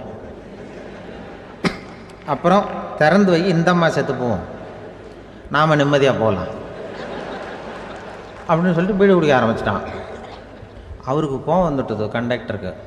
உனக்கு என்னையா நீ பாட்டுக்கு சொல்லிட்டு போடுவ, அந்த 2 அம்மாவும் செத்து போச்சுன்னா அவங்க வீட்டுக்காரனுக்கெல்லாம் யார் பதில் சொல்கிறது அப்படின்னா, கவலையே படாத, 2 பேருக்கும் நான் தான் வீட்டுக்காரன். அதனால தான் அந்த யோசனையை சொன்னேன் அவங்ககிட்ட. அப்புறம் இதுதான் அந்த ஒன்றுக்கு மேலே போச்சுன்னா அது இயற்கைக்கு விரோதம், இப்படிலாம் ஆகும். அதனால தான் அவன் அவ்வளவு ஒன்றுமே வேண்டான்ட்டு கடைசி பெஞ்சில் போய் சீட்டில் உட்காந்துக்கிட்டான். அப்படி அது இயற்கையை புரிஞ்சுக்கிட்டு வாழணுங்கிறது முக்கியம். குடும்பத்தில் கணவனுடைய பங்கு என்ன, மனைவியினுடைய பங்கு, குழந்தை குட்டிகள்லாம் சொல்லுவாங்க. அப்படி இருக்கணும். கணவன்கிறவனுக்கு நிறைய சகிப்புத்தன்மை தேவைப்படுது. மனித நேயம்ங்கிறத பற்றி சொல்லுவாங்க. மனித நேயம் ஏன்னா ஒரு கணவன் கணவனாக இருக்கணும், மனைவி மனைவியாக இருக்கணும். ஒரு மனுஷன் இன்றைக்கி மனிதனாக இல்லை, மனித நேயம் குறைஞ்சி போச்சு, எது குடும்ப உறவுகள்லாம் ரொம்ப மாறி போச்சுன்னு சொல்கிறேன். இப்போ நாகரிகத்தில் அப்படி தான் இருக்குது. ஒரு இதில் ஒருத்தன் என்ன பண்ணியிருக்கிறான், ஒரு சின்ன பையனை கொண்டு வந்தானா, ஒரு சின்ன பையன் பக்கத்தில் இருக்கான். ஒரு பெரியவர் கேட்டிருக்கார், யாரப்பா அந்த பையன் அப்படின்னு கேட்டிருக்கார். இவன் சொன்னான்னா, இந்த பையன் எனக்கு தூரத்து உறவுன்னு இருக்கான். சரி, தூரத்து உறவுன்னா எப்படி அப்படின்னு கேட்டிருக்கான். இந்த பையன் எங்கள் அப்பாவுக்கு 8வது புள்ள அப்படின்னானான். கூட பிறந்தவனே அவ்வளோ தூரமாக போயிட்டான், 8வதாக பிறந்தான். அப்படி இருக்கு குடும்ப உறவுகள்ங்கிறது. மனுஷனுக்கு வந்து வேல்யூ விஞ்ஞானம் எப்படி போட்டிருக்குன்னா, ஒரு மனித உடம்பில் இருக்கிற கால்சியத்தை மட்டும் தனியாக எடுத்தால் ஒரு சின்ன ரூமுக்கு வெள்ளை அடிக்கலாமா. ஒரு மனுஷ உடம்பில் இருக்கிற பாஸ்பரஸை மட்டும் தனியாக எடுத்தால் ஒரு 40 நெருப்பு குச்சி தயார் பண்ணலாம். ஒரு மனுஷ உடம்பில் இருக்கிற இந்த கொழுப்பு சத்தை மட்டும் தனியாக எடுத்தால் ஒரு 7 சோப்பு கட்டி தயார் பண்ணலாம். அதுமாதிரி ஒரு மனுஷ உடம்பில் இருக்கிற இரும்பு சத்தை மட்டும் தனியாக எடுத்தால் ஒரு 2 அங்குல அணி 2 செய்யலாம். இவ்வளவுக்கும் விலை போட்டால் 42 ரூபா 50 காசு. இதுதான் மனுஷனுக்கு விஞ்ஞானம் போட்டிருக்கிற விலை. அது எப்போ அது ஒசரும்னா, அவன் மனுஷனாக இருக்கிற வரைக்கும் இருக்கிறப்ப. அதுவும் செத்து போனால் அதுவும் கிடையாது, செத்து போனால் அதுவும் குறைஞ்சிரும். மிருகங்களுக்கெல்லாம் அப்படி இல்லை, செத்ததுக்கு அப்புறம் விலை கூடும். அங்கெல்லாம் எல்லா ஊர்லேயும் பார்த்திங்கன்னா உயிர் கோழி 50 ரூபா, உரிச்ச கோழி 60 ரூபான்னு போட்டிருக்கோம். செத்ததுக்கு அப்புறம் 10 ரூபா அதிகம். மனுஷனை வந்து நீ உயிர் மனுஷன் 42 ரூபா 50 காசு, செத்ததுக்கு அப்புறம் 52 ரூபான்னா நீயே வச்சுக்கிடாது, எனக்கு இது கண்டு போடும். அவன் வந்து எப்போ அவனுக்கு வேல்யூ கூடும்னா, மனிதனாக வாழும்பொழுது தான் வேல்யூ கூடும். குடும்பத்தில் வந்து அந்த பாசத்தோடு வாழணும்னு கடவுள்கிட்ட கேட்டு சொன்னாங்களே, அதுதான். இந்த சமூகங்கிறதும் ஒரு பெரிய குடும்பம்தான். அதனால தான் இந்த நாட்டுக்கு உள்ள பெருமையை எல்லாரும் ஒற்றுமையாக இருந்தால் எதையும் சாதிக்கலாம்ங்கிறது தான் இந்த நாட்டுக்கு உள்ள பெருமை. அப்படி நிரூபித்தோம். அதனால் சமூகங்கிறதும் ஒரு குடும்பம் மாதிரி இருக்கிறது தான் பெருசு. இப்போ சில இதெல்லாம் இப்போ ஜாதி மத வேறுபாடெல்லாம் வந்து நம்முடைய முன்னேற்றத்தை வந்து தடுக்கும். விலங்குகள் வந்து நம்மளோட மேலானது. அதான் ஒரு ஊரில் ஒரு சிவன் கோயில் இருந்து தான். சிவன் கோயிலில் அந்த புறாவெல்லாம் வளர்ந்துக்கிட்டு இருந்திருக்கு. அந்த மாடத்தில், சிவன் கோயில் மாடத்தில் புறாவெல்லாம் குடியிருந்திருக்கு. உடனே அதுக்கு கும்பாபிஷேகம் பண்ணுறதுக்காக ஊரில் திட்டம் போட்டாங்க. சிவன் கோயிலுக்கு வெள்ளடிக்க ஆரம்பித்தாங்க. வர்ணம் பூச ஆரம்பித்ததும் அதுக்கு சாரம் கட்டுவாங்கல்ல, இந்த குச்சியெல்லாம் வச்சு சாரம் கட்டுவாங்க. உடனே இந்த புறாவெல்லாம் என்ன பண்ணிச்சான், இனிமேல் நம்ம இங்கே வெள்ளை அடிக்கிறாங்க, கும்பாபிஷேகம் வருது, நம்ம இங்கே குடியிருக்க முடியாது, எதிர்த்தாப்புல எங்கே போகலான்னு பார்த்துருக்கு. இந்த உயரம் கோபுரத்தில் இருந்த புறாவெல்லாம் எதிர்த்தாப்புல ஒரு மாதா கோயில் இருந்திருக்கு, சர்ச்சு. அங்கே சில மாடங்களில் புறாவெல்லாம் இருக்குது, சில மாடம் இருக்குது. உடனே நம்மளாம் அங்கே போயிடும் கொஞ்சம் காலத்துக்குன்னு எல்லாம் புறப்பட்டு இந்த மாதா கோயிலுக்கு போயிடுது. அங்கே போனால் அங்கே இருக்கிற புறாவோடு சேர்ந்து இதுவும் குடியிருந்துகிட்ருக்கு. கொஞ்ச நாள் என்னாச்சு, அங்கே கிறிஸ்மஸ் வந்துட்டுது. கிறிஸ்மஸ் வந்ததும் சரி இங்கேயும் வெள்ளடிக்க ஆரம்பிக்கிறாங்க. நம்ம மறுபடியும் எங்கடா போகிறதுன்னு பார்த்தா, அங்கே இருக்கிற புறாவோட சேர்ந்து இதுவும் சேர்ந்து நேராக ஒரு பள்ளிவாசல் இருந்தது. எதுக்கு அங்கே இருக்கிற மாடத்தில் போய் அங்கே குடியேறிட்டுது எல்லாம். அங்கே போனால் அங்கே ரமலான் மாதம் வந்து ரம்ஜானுக்காக அதையும் புதுப்பிக்க ஆரம்பித்தாங்க. இது என்ன பண்ணுறதுன்னு சொல்லி இந்த 3 செட்டு புறாவும் சேர்ந்து என்ன பண்ணிச்சு, எங்கே போகலான்னு பார்த்தா மறுபடியும் அதுக்குள்ளே இந்த சிவன் கோயிலில் கும்பாபிஷேகம் முடிஞ்சிருக்கு. அங்கே போடுவோம் எல்லாருன்னு சொல்லி எல்லா புறாவும் அந்த சிவன் கோயிலுக்கு வந்துட்டுது. அங்கே போய் மாடத்தில் அதை குடியிருந்துட்டுது.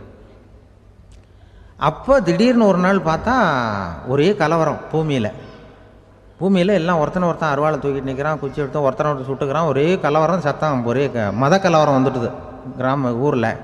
அப்போது புறாவெல்லாம் மாடத்தில் இருந்துக்கிட்டு ஒரு குஞ்சு புறா அவங்க அம்மாட்ட கேட்டு தான், இது என்ன இந்த மனுஷனுக்கு என்னாச்சு, அவன் கத்தியை தூக்கிட்டு நிற்கிறானே அப்படின்னு கேட்டு தான். ஒரு குஞ்சு புறா அவங்க அம்மாட்ட கேட்டு தான், அம்மா புறா. இப்போ அம்மா அந்த புறா சொல்லித்தான், மனுஷனுக்கு இப்போ மதம் பிடிச்சிருக்கு, அதான் கத்தியை தூக்கிட்டு நிற்கிறான் அப்படின்ட்டுருக்கு. இப்போ நமக்கெல்லாம் பிடிக்கலையே அப்படின்னு தான். அப்போ அந்த புறா சொல்லித்தான், அந்த பாருமா, நாம் வந்து இந்த சிவன் கோயிலில் இருந்தாலும் நமக்கு புறான்னு தான் பேர், இந்த மாதா கோயிலுக்கு போனாலும் நமக்கு புறான்னு தான் பேர், பள்ளிவாசலுக்கு போனாலும் நமக்கு புறான்னு தான் பேர். அந்த மனுஷன் அப்படி இல்லை. அவன் இங்கே இருக்கிற வரைக்கும் இந்துன்னு சொல்லுவான், அங்கே மாதா கோயில் இருந்தான்னா கிறிஸ்தவன்னு சொல்லுவான், பள்ளிவாசலில் இருந்தான்னா முஸ்லீம்னு சொல்லுவான்.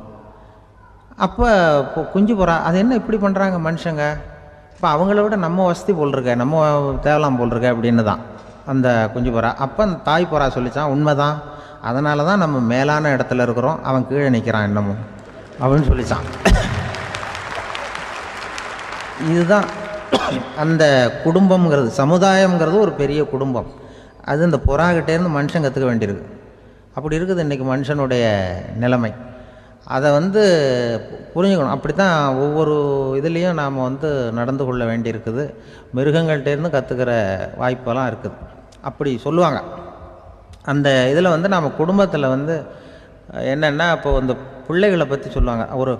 இப்போ ராமர் லட்சுமணர் கதை சொல்லுவாங்க. அதாவது ராமரும் பரதனும் பந்து விளையாடிக்கிட்டு இருந்தாங்களாம் சின்ன வயசில் பந்து விளையாடிட்டு இருந்தாங்களாம்.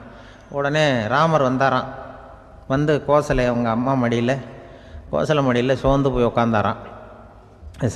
சந்தோஷமாக வந்து உட்காந்துருக்கார்.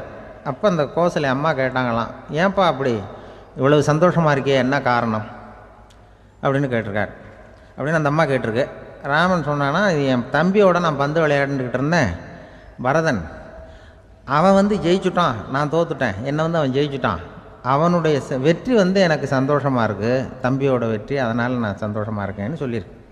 அந்த அம்மாவுக்கு ரொம்ப சந்தோஷம், தம்பி ஜெயிக்கிறாங்கிறத பற்றி அண்ணன் வந்து சந்தோஷப்படுறானே அப்படின்னு. கொஞ்ச நேரத்தில் பரதன் வந்திருக்கான். அவன் சோர்ந்து போய் கலங்கி போய் வந்து அதே அம்மா மடியில் உட்காந்துருக்கான். நீ ஏன்ப்பா, நீ தான் ஜெயிச்சுட்டியாமே, நீ என்னத்துக்கு வருத்தப்பட்டுக்கிட்டு வர அப்படின்னு கேட்டிருக்க அந்த அம்மா. அப்போ பரதன் சொன்னானா, நான் ஜெயிக்கணுங்கிறதுக்காக அண்ணன் விட்டு கொடுத்தாரு, தோத்துட்டாரு, அதனால் எனக்கு வருத்தமாக இருக்குது. உண்மையில் அவர் தான் ஜெயிச்சிருக்க வேண்டியது, எனக்காக விட்டு கொடுத்தாரு, அதனால் நான் வருத்தப்படுறேன்னா. அப்போ அந்த அம்மா சொல்லித்தான், இப்படி தான் தம்பியினுடைய வெற்றி அண்ணனை சந்தோஷப்படுத்துது, அண்ணனுடைய தோல்வி வந்து தம்பியை வருத்தப்பட வைக்குது. இப்படி தான் இருக்கணும், அண்ணன் தம்பின்னா அப்படி தான் குடும்பத்தில் இருக்கணும்னு சொல்லி அந்த அம்மா சொன்னதாக சொல்லுவாங்க ராமாயண கதை. அதே போல் இப்போ இதில் வரும், நபிகள் நாயகத்தினுடைய பேரர்கள் பாத்திமாவனுடைய பிள்ளைகள் 2 பேர், ஹசன் ஹுசைன் 2 பேர் நபிகள் நாயகத்தினுடைய பேரன்மார்கள். அன்னை பாத்திமாவனுடைய குழந்தைகள். ஹசனும் ஹுசைனும் பேசிக்கிறதே இல்லையா கொஞ்ச நாள். இந்த அம்மாவுக்கு அதை பார்க்குறாங்க, ஏதோ அண்ணன் தம்பிக்குள்ளே ஏதோ தகராறு போல் இருக்கு, ஏன் பேசிக்க மாட்டேங்கிறாங்க அப்படின்னு சொல்லி அந்த பிள்ளைகளை கூப்பிட்டு வச்சு அந்த அம்மா புத்தி சொல்லிச்சான். இதை பாருப்பா, நீ வந்து அண்ணன் தம்பிக்குள்ளே இது மாதிரி இருக்கக்கூடாது. உங்கள் பாட்டனார் ஒரு புத்திமதி சொல்லியிருக்காரு, உனக்கு தெரியுமா? ஒரு முஸ்லீம் இன்னொரு முஸ்லீமோடு 3 நாட்களுக்கு மேல் பேசாமல் இருந்தால் அது அவனை கொலை செய்வதற்கு ஒப்பாகும் அப்படின்னு நபிகள் நாயகம் சொல்லியிருக்கார், தெரியுமா உனக்குன்னு அந்த அம்மா சொல்லிச்சான். அப்போ அந்த தம்பிக்காரர் சொன்னாராம், ஹுசைன் சொல்லியிருக்கார், அதுவும் எனக்கு தெரியும். அதே தாத்தா பாட்டனார் என்ன சொல்லியிருக்காருன்னா, அந்த 2 பேரில் யார் முதல்ல சலாம் சொல்கிறாங்களோ, யார் முதல்ல முன்னாடி பேசுகிறாங்களோ அவங்களுக்கு சொர்க்கம் கிடைக்கும், இறைவனுடைய ஆசி கிடைக்கும்னு சொல்லியிருக்கிறார். அந்த ஆசி அண்ணனுக்கு கிடைக்கட்டுமேங்கிறதுக்காக நான் பேசாமல் இருக்கிறேன் அப்படின்னா. அந்த ராமனும் பரதனும் எப்படி இருந்தாங்களோ அப்படி தான் ஹசனும் ஹுசைனும் இருந்திருக்கிறார்கள். அந்த பாசம்தான் குடும்பத்தில் வேணும். குடும்பத்தில் அண்ணன் தம்பி எப்படி நடந்துக்கணும், அம்மா பிள்ளை எப்படி நடக்கணும் அப்படிங்கிறது தான். ஏன்னா அம்மாவுக்கு வந்து எப்போதுமே பிள்ளைங்கள் வந்து அம்மா பக்கம்தான் இருக்கும். அம்மா பிள்ளைங்க தான் அதிகம். இதில் ஒரு பெரிய நீதிபதி இருந்தார் சென்னையில், உண்மையாக நடந்தது. சென்னையில் ரொம்ப காலத்துக்கு முன்னாடி காந்தி இருந்த காலத்தில் சென்னையில் ஒரு நீதிபதி, அவர் ஒரு நாள் கோர்ட்லாம் விட்டு ரொம்ப கஷ்டப்பட்டு ராத்திரி சும்மா போய் உடனே வீட்டுக்கு வரல. கோர்ட்டினுடைய நடவடிக்கை முடிஞ்சு வீட்டுக்கு வராமல் போய் எங்கெங்கேயோ போய் சுற்றிவிட்டு அந்த நண்பர்களோடு அப்படி உல்லாசமாக அப்படி கொண்டாடிவிட்டு நடுராத்திரிக்கு வந்திருக்கிறாரு வீட்டுக்கு 1 மணிக்கு. அப்போ அந்த வயசான அம்மா வாசல்லையே காத்துக்கிட்டு இருக்கு. புள்ள போச்சு, நீதிபதி இன்னும் வந்து சேரலேன்னு வாசல்லே நின்றுட்டு இருந்துதான். அப்போ அது வந்த உடனே பலார்னு அரைஞ்சி விட்டாங்களாம் அந்த அம்மா. ஏன்டா அவ்வளோ தூரம் எங்கே போனேன், என்ன தான் நீதிபதியாக இருந்தாலும் அவங்களுக்கு புள்ள தானே, பலார்னு அரைஞ்சி விட்டாங்க. உடனே அவர் கலங்கி போய் அழுதாராம். மறுநாள் கேட்டிருக்காங்க அந்த பக்கத்தில் இருந்தவங்க, ஏன் நீ வந்து பெரிய நீதிபதி, பெரிய பதவியில் இருக்க, அதனால் உன்னை உங்கள் அம்மா அடிச்சிட்டாங்கன்னு அழுதியா அப்படின்னு கேட்டாங்களாம். அப்போ அவர் சொன்னாராம் நீதிபதி, இல்லை நான் வந்து இது மாதிரி எங்கள் அம்மாக்கிட்ட அடிக்கடி அடி வாங்குவேன், எப்போதும் அவங்க அடிக்கிற அடி பலமாக விழும், இப்போ அவங்க அடித்தது எனக்கு வலிக்கவே இல்லை, அந்த அளவுக்கு அவங்களுக்கு வயசாகிட்டுதே, பலம் குறைஞ்சிட்டுதேன்னு நினச்சி அழுதேன் அப்படின்னுக்காரான். அதுதான் புள்ள அம்மா பேரில் உள்ள பாசங்கிறது.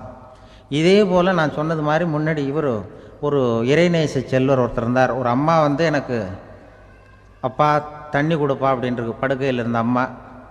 இவர் ஏதோ படிச்சுக்கிட்டு இருந்தவர், ஒரு சின்ன இளைஞர், உடனே ஓடி போய் ஒரு குவளையில் தண்ணி எடுத்துகிட்டு போய் அம்மாவுக்கு முன்னாடி நிற்கிறார்.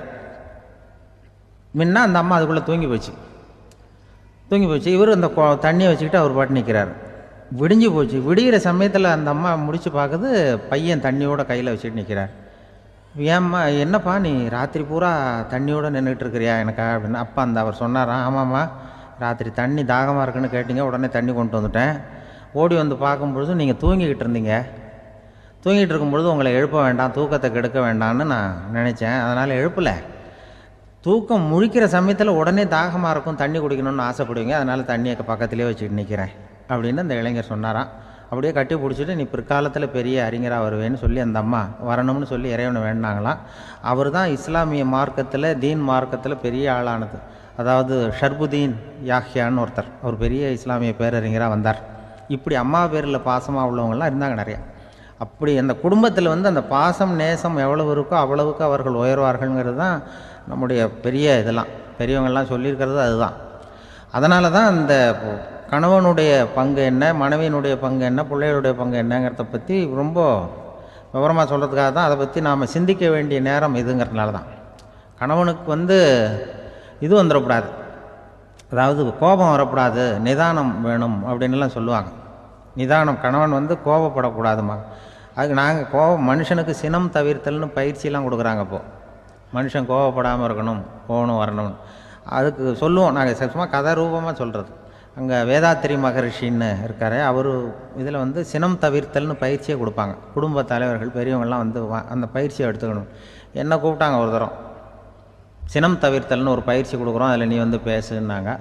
நான் சொன்னேன், நான் பயிற்சிக்கு வேணா வரேன், என்னை பேச வேண்டாம் சார், நான் வந்து பயிற்சி கற்றுக்கிறேன். என்ன இல்லை நீ அதெல்லாம் பயிற்சி நாங்கள் கொடுக்குறோம், நீ உனக்கு என்ன தெரியுமோ சொல்லு, மனுஷன் கோவப்படாமல் இருக்கணும், அதுக்கு ஏதாவது வழி சொல்லிட்டு போ அப்படின்னு கூப்பிட்டாங்க. சரின்ட்டு போனேன்.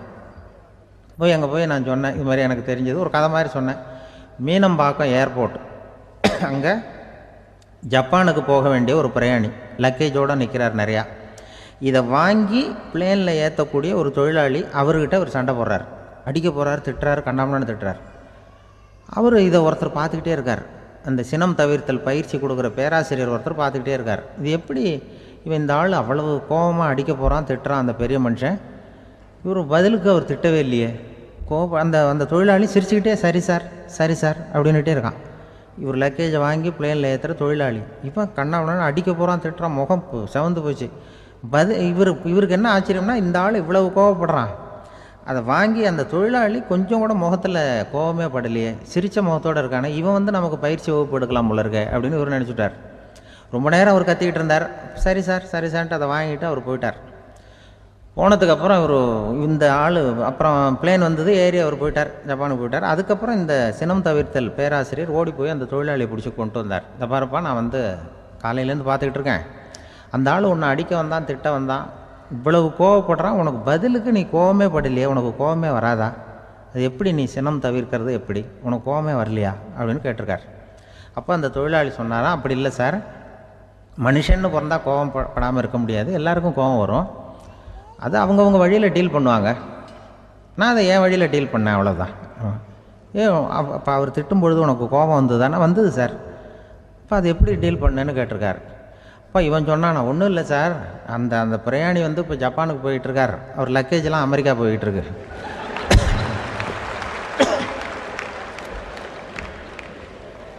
இதுக்கு நாம் எதுக்கு சார் அனாவசியமாக அவன்கிட்ட போய் சண்டை போட்டுக்கிட்டேன், அப்படி மாற்றி ஏற்றி விட்டா அவன் போய் பார்த்துக்கிறான் எங்கேயாவது. அதுதான் நான் சினம் தவிர்க்கிற வழி அவன் சொன்னாரான். உடனே இதை தான் எனக்கு தெரிஞ்சது கோபம் வராமல் இருக்கிறதுன்னு அங்கே பேசினேன் அந்த கூட்டத்தில். அதுக்கப்புறம் இன்ன வரைக்கும் அவங்க கூப்பிடுறதே இல்லை என்ன. மார்கழி திங்கள் மதி நிறைந்த நன்னாளால் நீராடப் போதுவீர் போதுமினோ நேரிழையீர் சீர்மல்கும் மாய்பாடிச் செல்வச் சிறுமீர்கள் கூர்வேல் கொடும் தொடிலன் நந்தகோபன் குமரன் ஏறார்ந்த கண்ணி யசோதை இளம் சிங்கம் கார்மேனிச் செங்கண் கதிர் மதியம் போல் முகத்தான் நாராயணனே நமக்கே பறை தருவான் பாரோர் புகழப் படிந்தேலோர் எம்பாவாய். முதல் பாசுரம். இதனுடைய பொருளை முதலில் சுருக்கமாக பார்த்துவிட்டு பிறகு நாம் விரிவாக சிந்திப்பது பொருத்தம் என்று கருதி உரை முதலில் சொல்லிவிடுகிறேன். நேரிழையீர் சிறந்த ஆபரணங்களை அணிந்த பெண்களே, வளம் நிறைந்த திரு ஆயர்பாடியின் செல்வச் சிறுமியர்களாகிய நாம் காத்திருந்த மார்கழி மாதம் பூரண சந்திரனுடன் கூடிய பௌர்ணமி நன்னாள். நாம் அனைவரும் கூடி மார்கழி நீராட்டத்தில் கலந்து கொள்ள வேண்டாமா? நீராட விருப்பமுடையவர்கள் அனைவரும் வாருங்கள் வாருங்கள். கூர்மையான வேலாயுதத்தை கைகளில் கொண்டவனும் கொடிய போர்த்தொழிலில் வல்லவனுமான நந்தகோபரின் திருமகன் கண்ணன், அழகிய கண்களை உடைய யசோதைக்கு வாய்த்த சிங்கக்குட்டி போன்றவன், மேக நிறத்தவன், சிவந்த கண்களை உடையவன். அவனது கண்கள் சூரியன் போன்றும் சந்திரன் போன்றும் ஒளி வீசக்கூடியவை. அவன் நாராயணன். அவன் நிச்சயம் நமக்கு நோன்பின் பலனை, அதாவது பறை அருள்வான். அதன் பயனாக உலகம் நம்மை புகழும். வாருங்கள் நீராட என்று அழைப்பதாக அமைந்திருக்கிற முதல் பாடல் இந்த பாடல். மார்கழி திங்கள் மதி நிறைந்த நன்னாளால் என்று சிறந்த மார்கழி மாதத்திலே பௌர்ணமி நல்ல நாளிலே இந்த நோன்பு தொடங்குகிறது என்று தொடங்குகிறாள். எதை தொடங்குவதற்கும் நல்ல காலம் வாய்ப்பது என்பது பெரிய காரியம். அதிலும் இறைவனை வணங்குவதற்கு எந்த நாள் தொடங்குகிறதோ அந்த நாள் நல்ல நாள். திங்கள் என்ற சொல்லினாலே பௌர்ணமியை குறிப்பது வழக்கம், முழு நிலவை குறிப்பது வழக்கம். ஆனால் பழைய காலத்தில் காலக்கணக்கு என்பதே பௌர்ணமி நிலவை அடிப்படையாக வைத்து சாந்திராயன மாதக்கணக்கு தொடங்கியமையினால் பௌர்ணமி எப்போதும் மாதத்தின் தொடக்கமாக கருதப்பட்டது. இந்த மார்கழி மாதம் கொண்டாடத்தக்க ஒரு காலம். பல காரணங்கள். இதமான குளிர், அளவான பனி, செழுமையான மழை பெய்து எல்லா இடத்திலும் நீர் வளம் நிரம்பி இருக்கிற ஒரு காலம், மழை முடிந்து விளைச்சல் தொடங்கி இருக்கிற ஒரு காலம், கறவைகள் நிறைய பால் கொடுக்கிற ஒரு பொற்காலம். அப்பொழுது ஆயர்பாடியில் மக்கள் மகிழ்வதில் என்ன வித்தியாசம் இருக்கிறது? அரசர்கள் கூட திக்விஜயத்திற்கு தேர்ந்தெடுத்துக் கொள்ளுகிற காலம் மார்கழி மாதம். எனவே அந்த மார்கழியை கொண்டாடினார்கள். அது மட்டும் அல்ல, இது ஒரு வெறும் இலக்கியம் அல்ல, ஞான நூல். ஒரு நாளை நாம் பகல் இரவு என்று பிரித்து அதில் பிரம்ம முகூர்த்தம் என்று சிற்றம் சிறுகாலைக்கு முந்திய நேரத்தை கொண்டாடுகிறோம்.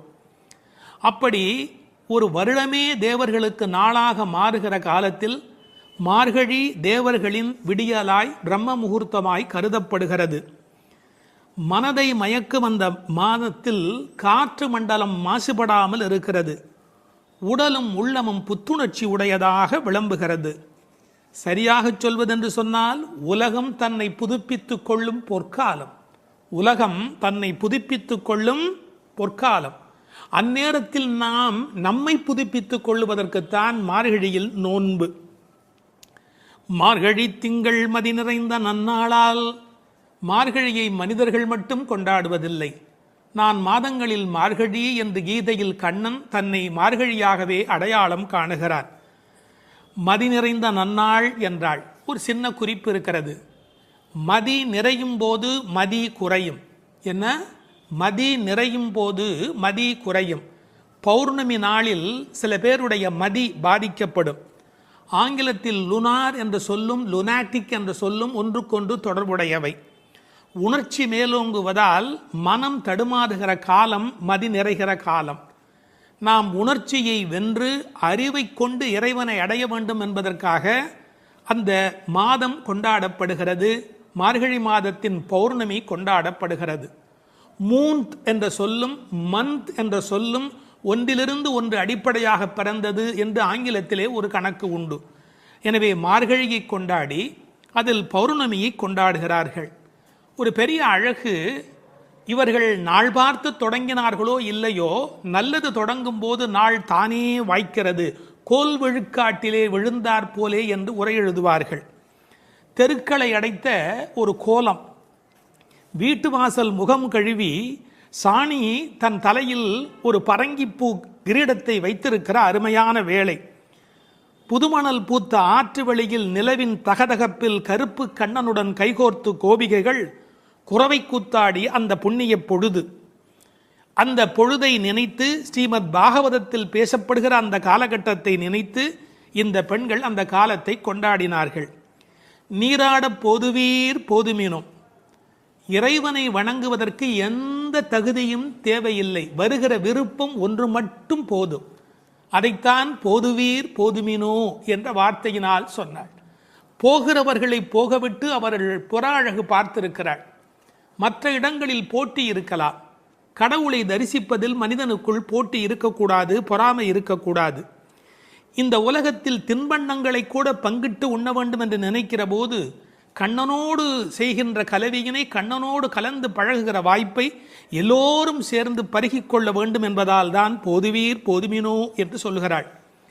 நீராட என்பது ஆற்றில் குளத்தில் ஆடுதல் மட்டுமல்ல. அவன் குணக்கடலில் குளித்தல். அதனால்தான் அடியார்களோடு போக வேண்டும் என்று அழைத்து கொண்டு போகிறாள். எங்கு போவதாக இருந்தாலும் விவரம் தெரிந்தவர்களுடன் போக வேண்டும் என்பதால் விவரம் தெரிந்த பழைய அடியார்களோடு போக வேண்டும் என்று நினைக்கிறாள். இன்னொரு குறிப்பு, கடவுளை கலத்தல் என்பது குளிப்பதைப் போல் சுலபமானது. அதனால்தான் நீராடப் போதுவீர். எனவே குளிக்க, கடவுளோடு கலக்க, என்றைக்கும் நிலைக்க, கலவி இன்பத்தில் கோபிகைகள் கண்ட அனுபவத்தை சுவைக்க, எல்லாம் சேர்ந்து நீராடப் போதுவீர் என்ற வார்த்தைக்குள் விளங்குகிறது. சில பேருக்கு குளித்தல் உடல் நனைத்தல், சிலருக்கோ அது கழுவுதல், சிலருக்கு அது தெளித்து கொள்ளுதல், சிலர்தான் உண்மையில் குளிக்கிறார்கள். குளித்தல் என்ற சொல் எப்படி பிறந்ததென்றால், குளிர்தல் ஏற்பட்டால் மட்டுமே அது குளித்தல்.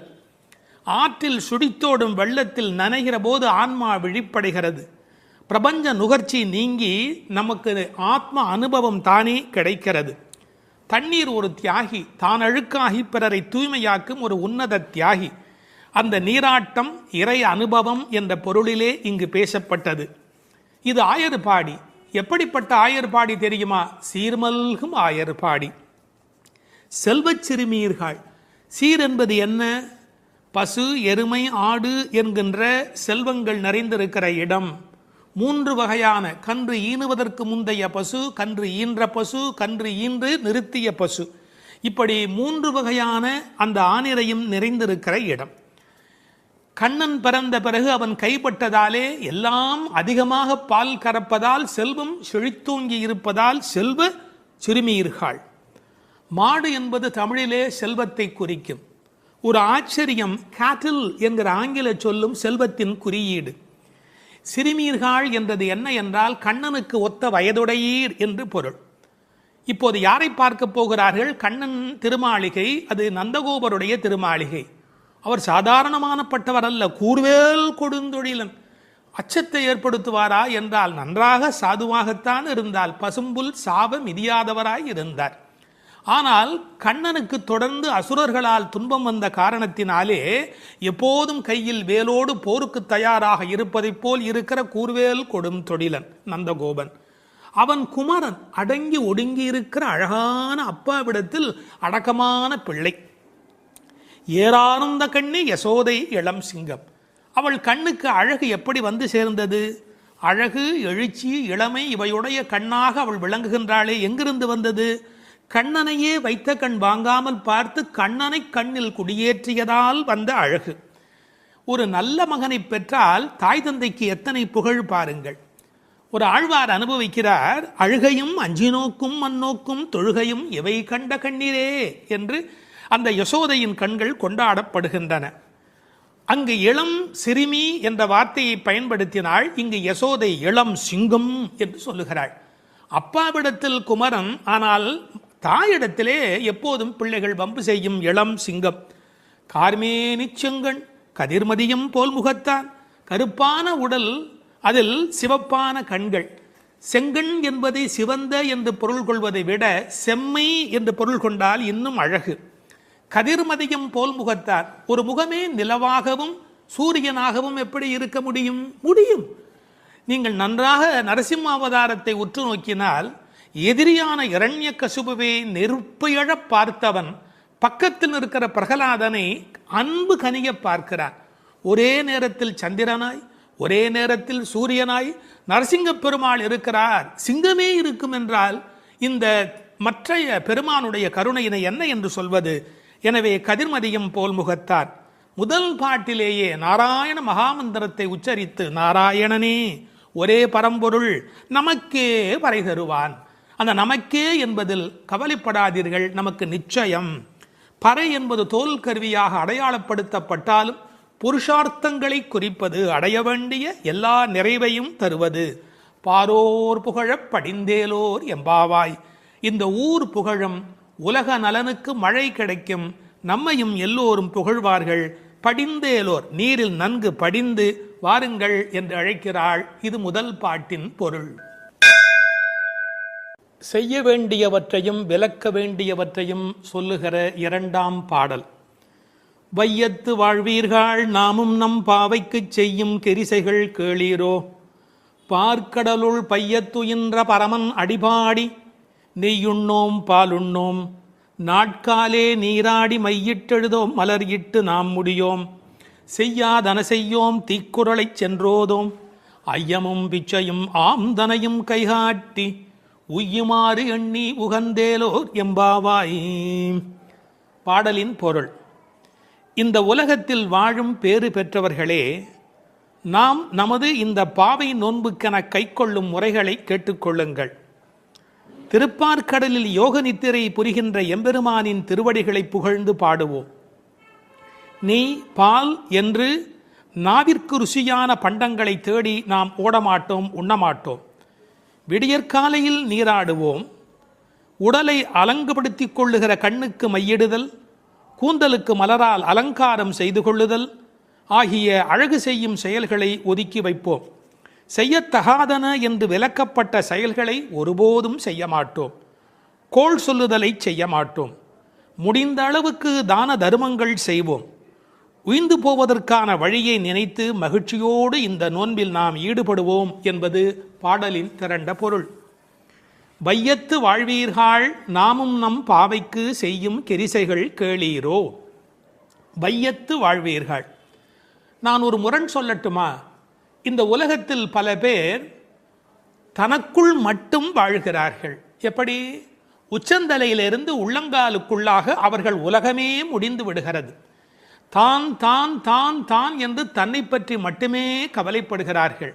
தன்னில் மட்டுமே வாழ்கிறார்கள். ஆனால் இவர்கள் வையத்து வாழ்வீர்கள். அதாவது ஊரும் உலகும் நன்மை பெற வேண்டும் என்ற நல்லெண்ணத்தோடு வாழ்கிறார்கள். நாம் பிரபஞ்சத்தோடு பின்னப்பட்டிருக்கிறவர்கள் என்கிற எண்ணத்தோடு இந்த வையத்தை பற்றிய கவலை உடையவர்கள். எனவே வையத்தில் வாழ்கிறவர்கள் வையத்து வாழ்வீர்கள். இந்த வையம் என்ற சொல்லின் மூலம் வையத்து வாழ்வாங்கு வாழ்தல் என்ற திருவள்ளுவர் நமக்கு நினைவூட்டப்படுகிறார். இதில் பாவை நோன்புக்குரிய கிரியைகள் இந்த பாடலில் பேசப்படுகின்றன.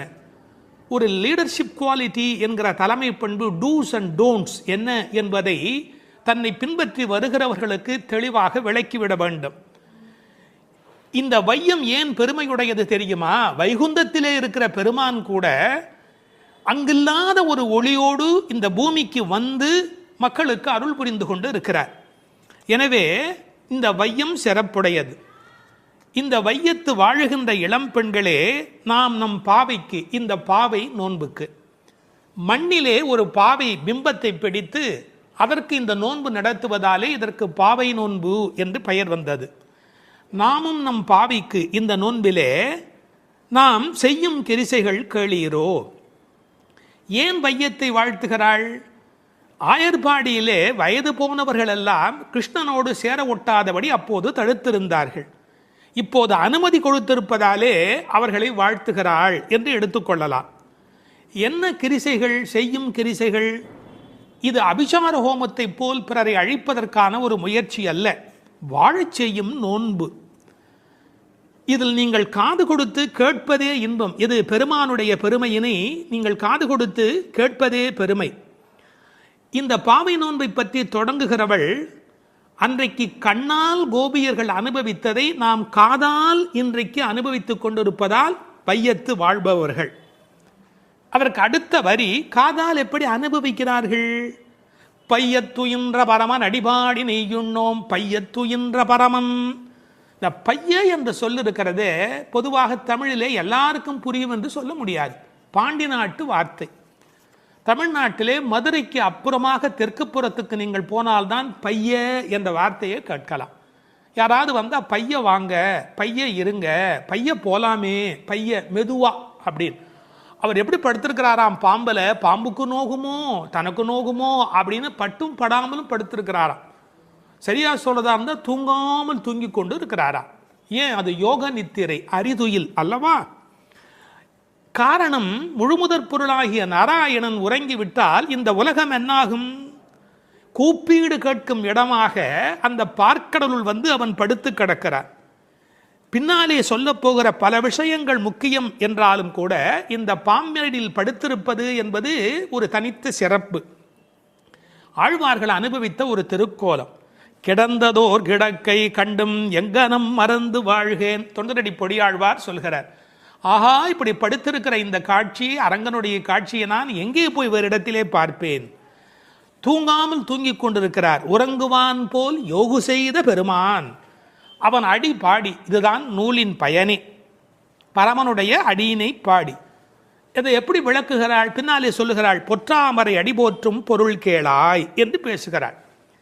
நீங்கள் என்னென்ன பாடல், யார் யார் எப்படி பாடுகிறார்கள் என்று பார்த்தால், இது பாடுதல் என்பதற்கு உரிய வார்த்தைகள் அவள் பயன்படுத்தி காட்டுகிறாள். உத்தமன் பேர் பாடி, வாயினால் பாடி, கேசவனை பாடவும். நான் பின்னால் வருகிற பாடல் வரிகளையும் சொல்லிக்கொண்டே வருகிறேன், கவனமாக கேளுங்கள். உத்தமன் பேர் பாடி, வாயினால் பாடி, கேசவனை பாடவும், பாடிப்பறை கொண்டு முகில்வண்ணன் பேர் பாட, வனத்துக்கு இனியானை பாடவும், கீர்த்திமை பாடி பங்கைய கண்ணனை பாடேலோர் எம்பாவாய், மாயனை பாடேலோர் எம்பாவாய், துயில் எழப் பாடுவான். உன் மைத்துனன் பேர் பாட, திருத்தக்க செல்வமும் சேவகமும் யாம் பாடி, கோவிந்தா உன் தன்னை இப்படி எத்தனை இடங்கள்ல இந்த திருப்பாவையில மட்டுமே பாடி என்கிற வார்த்தை வருகிறது. எனவே நோக்கமே பையத்துயின்ற பரமன் அடிபாடி, நெய்யுண்ணோம் பாலுண்ணோம். ரொம்ப அழகான ஒரு வார்த்தை. ஆயர்பாடியிலே எங்கு போனாலும் செழித்து கிடப்பது நெய்யும் பாலும். அதை உண்ண மாட்டோம் என்று சொன்னால் விரத காலங்களில் இவற்றை உண்ணுவதில்லை என்பது வெளிப்படையான பொருள். நெய், பால், இதை உண்ணாமல் இருப்பதற்கு இன்னொரு ரசமான காரணம் ஒன்று உண்டு. இப்போ நமக்கு ஒருவர் மீது பிரியம் இருக்கிறது என்று வைத்துக் கொள்ளுங்கள், அவர்களுக்கு ஒரு பொருள் மீது பிரியம் இருக்கிறது என்று வைத்துக் கொள்ளுங்கள். அதை யாராவது நமக்கு கொண்டு வந்து கொடுத்தால் சாப்பிட மாட்டோம். ஏன்? நாம் ரொம்ப நேசிக்கிற ஒரு குழந்தை, அதற்கு அல்வா பிடிக்கும், அல்வா கொண்டாந்து கொடுத்தா என்ன சொல்லுவோம்? என் பேரனுக்கு பிடிக்குமே, நான் எப்படி சாப்பிட்றது? வரட்டும் வரட்டும், இப்போ வரட்டும், வந்ததுக்கப்புறம் அவனுக்கு கொடுக்கலாம். இந்த நெய்யும் பாலும் கண்ணனுக்கு பிடிக்கும், கண்ணனை இவர்களுக்கு பிடிக்கும், தனக்கு பிடித்த கண்ணனுக்கு பிடித்த நெய்யும் பாலும் அவனுக்கு, அதனால் நெய்யுண்ணோம் பாலுண்ணோம் என்ற ஒரு அனுபவத்தையும் நாம் பார்க்கலாம். தமிழிலே நெய்யும் பாலும் உண்ணுதல் என்று சொல்வார்களா? பருகுதல், தின்னுதல், உண்ணுதல், நக்குதல் என்று சொல்லுண்டு. அதில் நெய் பருகுதல். அதை விட்டு யாரும் நெய் குடியோம் பால் குடியோம் என்று எழுதியிருக்க வேணும்.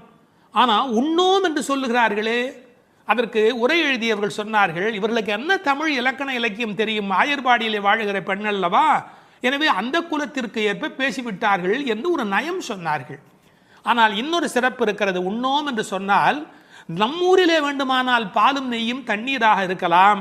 ஆயர்பாடியில் கொழுத்து செழித்த காரணத்தால் அது உண்ணத்தகுந்த அளவுக்கு கெட்டியாக இருக்கிறது என்று கொள்ளலாம். இப்படி இவற்றை செய்ய மாட்டோம். நெய்யுண்ணோம் பாலுண்ணோம், நாட்காலே நீராடி, மையிட்டு எழுதோம் மலர்கிட்டு நாம் முடியும். உடலுக்கு ஒப்பனை செய்து கொள்வது என்பது உலக நன்மைக்காக, உலக வாழ்வுக்காக. அத்தகைய காரியங்களை நாங்கள் செய்ய மாட்டோம். காரணம், இது உள்ளத்தை அலங்காரம் செய்கிற காலம். புறம் சுவர் கோலம் செய்து என்று தொண்டரடி பொடியாழ்வார் சொல்வார். இந்த வெளியில் வேஷம் போட்டு எவ்வளவு காலம் இந்த உடம்பையே பாதுகாப்பது? அதனால் விரத காலத்தில் இத்தகைய கவர்ச்சிகளை எல்லாம் விட்டுவிட்டு, ஏனென்றால் அலங்காரம் செய்து கொண்டால் பிறரது கவனம் நம்மீது குவியும், அது அவர்களது வழிபாட்டை குறைக்கும். அதனால் மையிட்டு எழுதோம் மலரிட்டு நாம் முடியும். வாசனை பூ கூட வைப்பது இல்லை. அதில் இன்னொரு பொருள் இருக்கிறது. மலரிட்டு நாம் முடியும் என்றால் காதலில் கண்ணன் வந்து முடித்து விட வேண்டுமே ஒழிய நாங்களாகவே பூ வைத்துக் கொள்வதா? நாம் முடியும் என்று கூட ஒரு பாவனையில் அர்த்தம் சொல்லலாம். செய்யாதன செய்யும், செய்யக்கூடாத காரியங்களை நாங்கள் செய்ய மாட்டோம். பெரியோர்களால் விலக்கப்பட்ட காரியங்களை. நமக்கு மற்றவர் என்ன செய்யக்கூடாது என்று நினைக்கிறோமோ அதை நாம் மற்றவருக்கு செய்யக்கூடாது. என்ன முக்கியம் தெரியுமா? தூய உள்ளமின்றி செய்யும் வழிபாடுகள் பயனற்றவை. கோள் மூட்டுதல், தீக்குறளை சென்று ஓதோம். பிறருக்கு தீங்கு செய்வது என்பது கொடுமையில் மிகப்பெரிய கொடுமை. கோள் சொல்லுதல் என்பது சப்தமில்லாமல் கடிக்கிற ஒரு பாம்பு போலே. கற்களால் ஒருவனை காயப்படுத்துவதை காட்டிலும் சொற்களால் காயப்படுத்துவது மன்னிக்க முடியாதது என்கிறார் திருவள்ளுவர். உயிரை மாய்ப்பதை விட ஒருவன் பெருமையை மாய்ப்பது பாவத்தில் பெரிய பாவம். எனவே தீக்குறளை சென்று ஓதோம். ஐயமும் பிக்ஷையும் ஆம்தனையும் கைகாட்டி. ஐயம் பிக்ஷை என்பது பிரம்மச்சாரிகளுக்கும் சன்னியாசிகளுக்கும் கொடுக்கிற அந்த பொருள் பிக்ஷை. ஐயம் என்பது இல்லறத்தாரும் பசித்து வருகிற போது கொடுப்பது. கேட்டவன் என்ன தகுதியில் இருக்கிறானோ அதற்கு ஏற்ப நாம் கொடுக்க வேண்டும். திருவள்ளுவர் செல்விருந்தோம்பி வருவிருந்து என்று ஒரு வார்த்தை எழுதுவார். செல்விருந்து என்றால் கேட்காமல் போகிறவன், அவனுக்கும் கொடுக்க வேண்டும். வருவிருந்து கேட்டு வருகிறவன், அப்படி ஐயமும் இட வேண்டும், பிட்சையும் இட வேண்டும். இதுபோல் கொடுக்கிற விஷயத்தில் பிறரை ஏவக்கூடாது, நாம் நம்முடைய கைகளாலே செய்ய வேண்டும். சில வீட்டில் தானம் போடுகிற போது குழந்தை கையில் கொடுத்து அரிசி போட சொல்வார்கள், கொஞ்சமாக போகுமே என்ற ஒரு எண்ணத்தினாலே. எனவே ஆம்தனையும் கைகாட்டி எவ்வளவு முடியுமோ அவ்வளவு நாம் இந்த உலகத்தில் கொடுப்பதற்கு கடமைப்பட்டிருக்கிறோம். இந்த உலகத்தில் கடவுள் செல்வத்தை உருவாக்கினார், மனிதன் வறுமையை உருவாக்கினான். எனவே கட்டாயத்தால் தருவதை தாண்டி கருணையினால் தருவதுதான் நோன்பினுடைய முழு பயனாக அமைய முடியும். ஐயமும் பிட்சையும் ஆம்தனையும் கைகாட்டி உய்யுமாறு எண்ணி உகந்தேலோர் எம்பாவாய். இதை உய்யும் ஆறு என்று பிரிப்பார்கள். உய்யுமாறு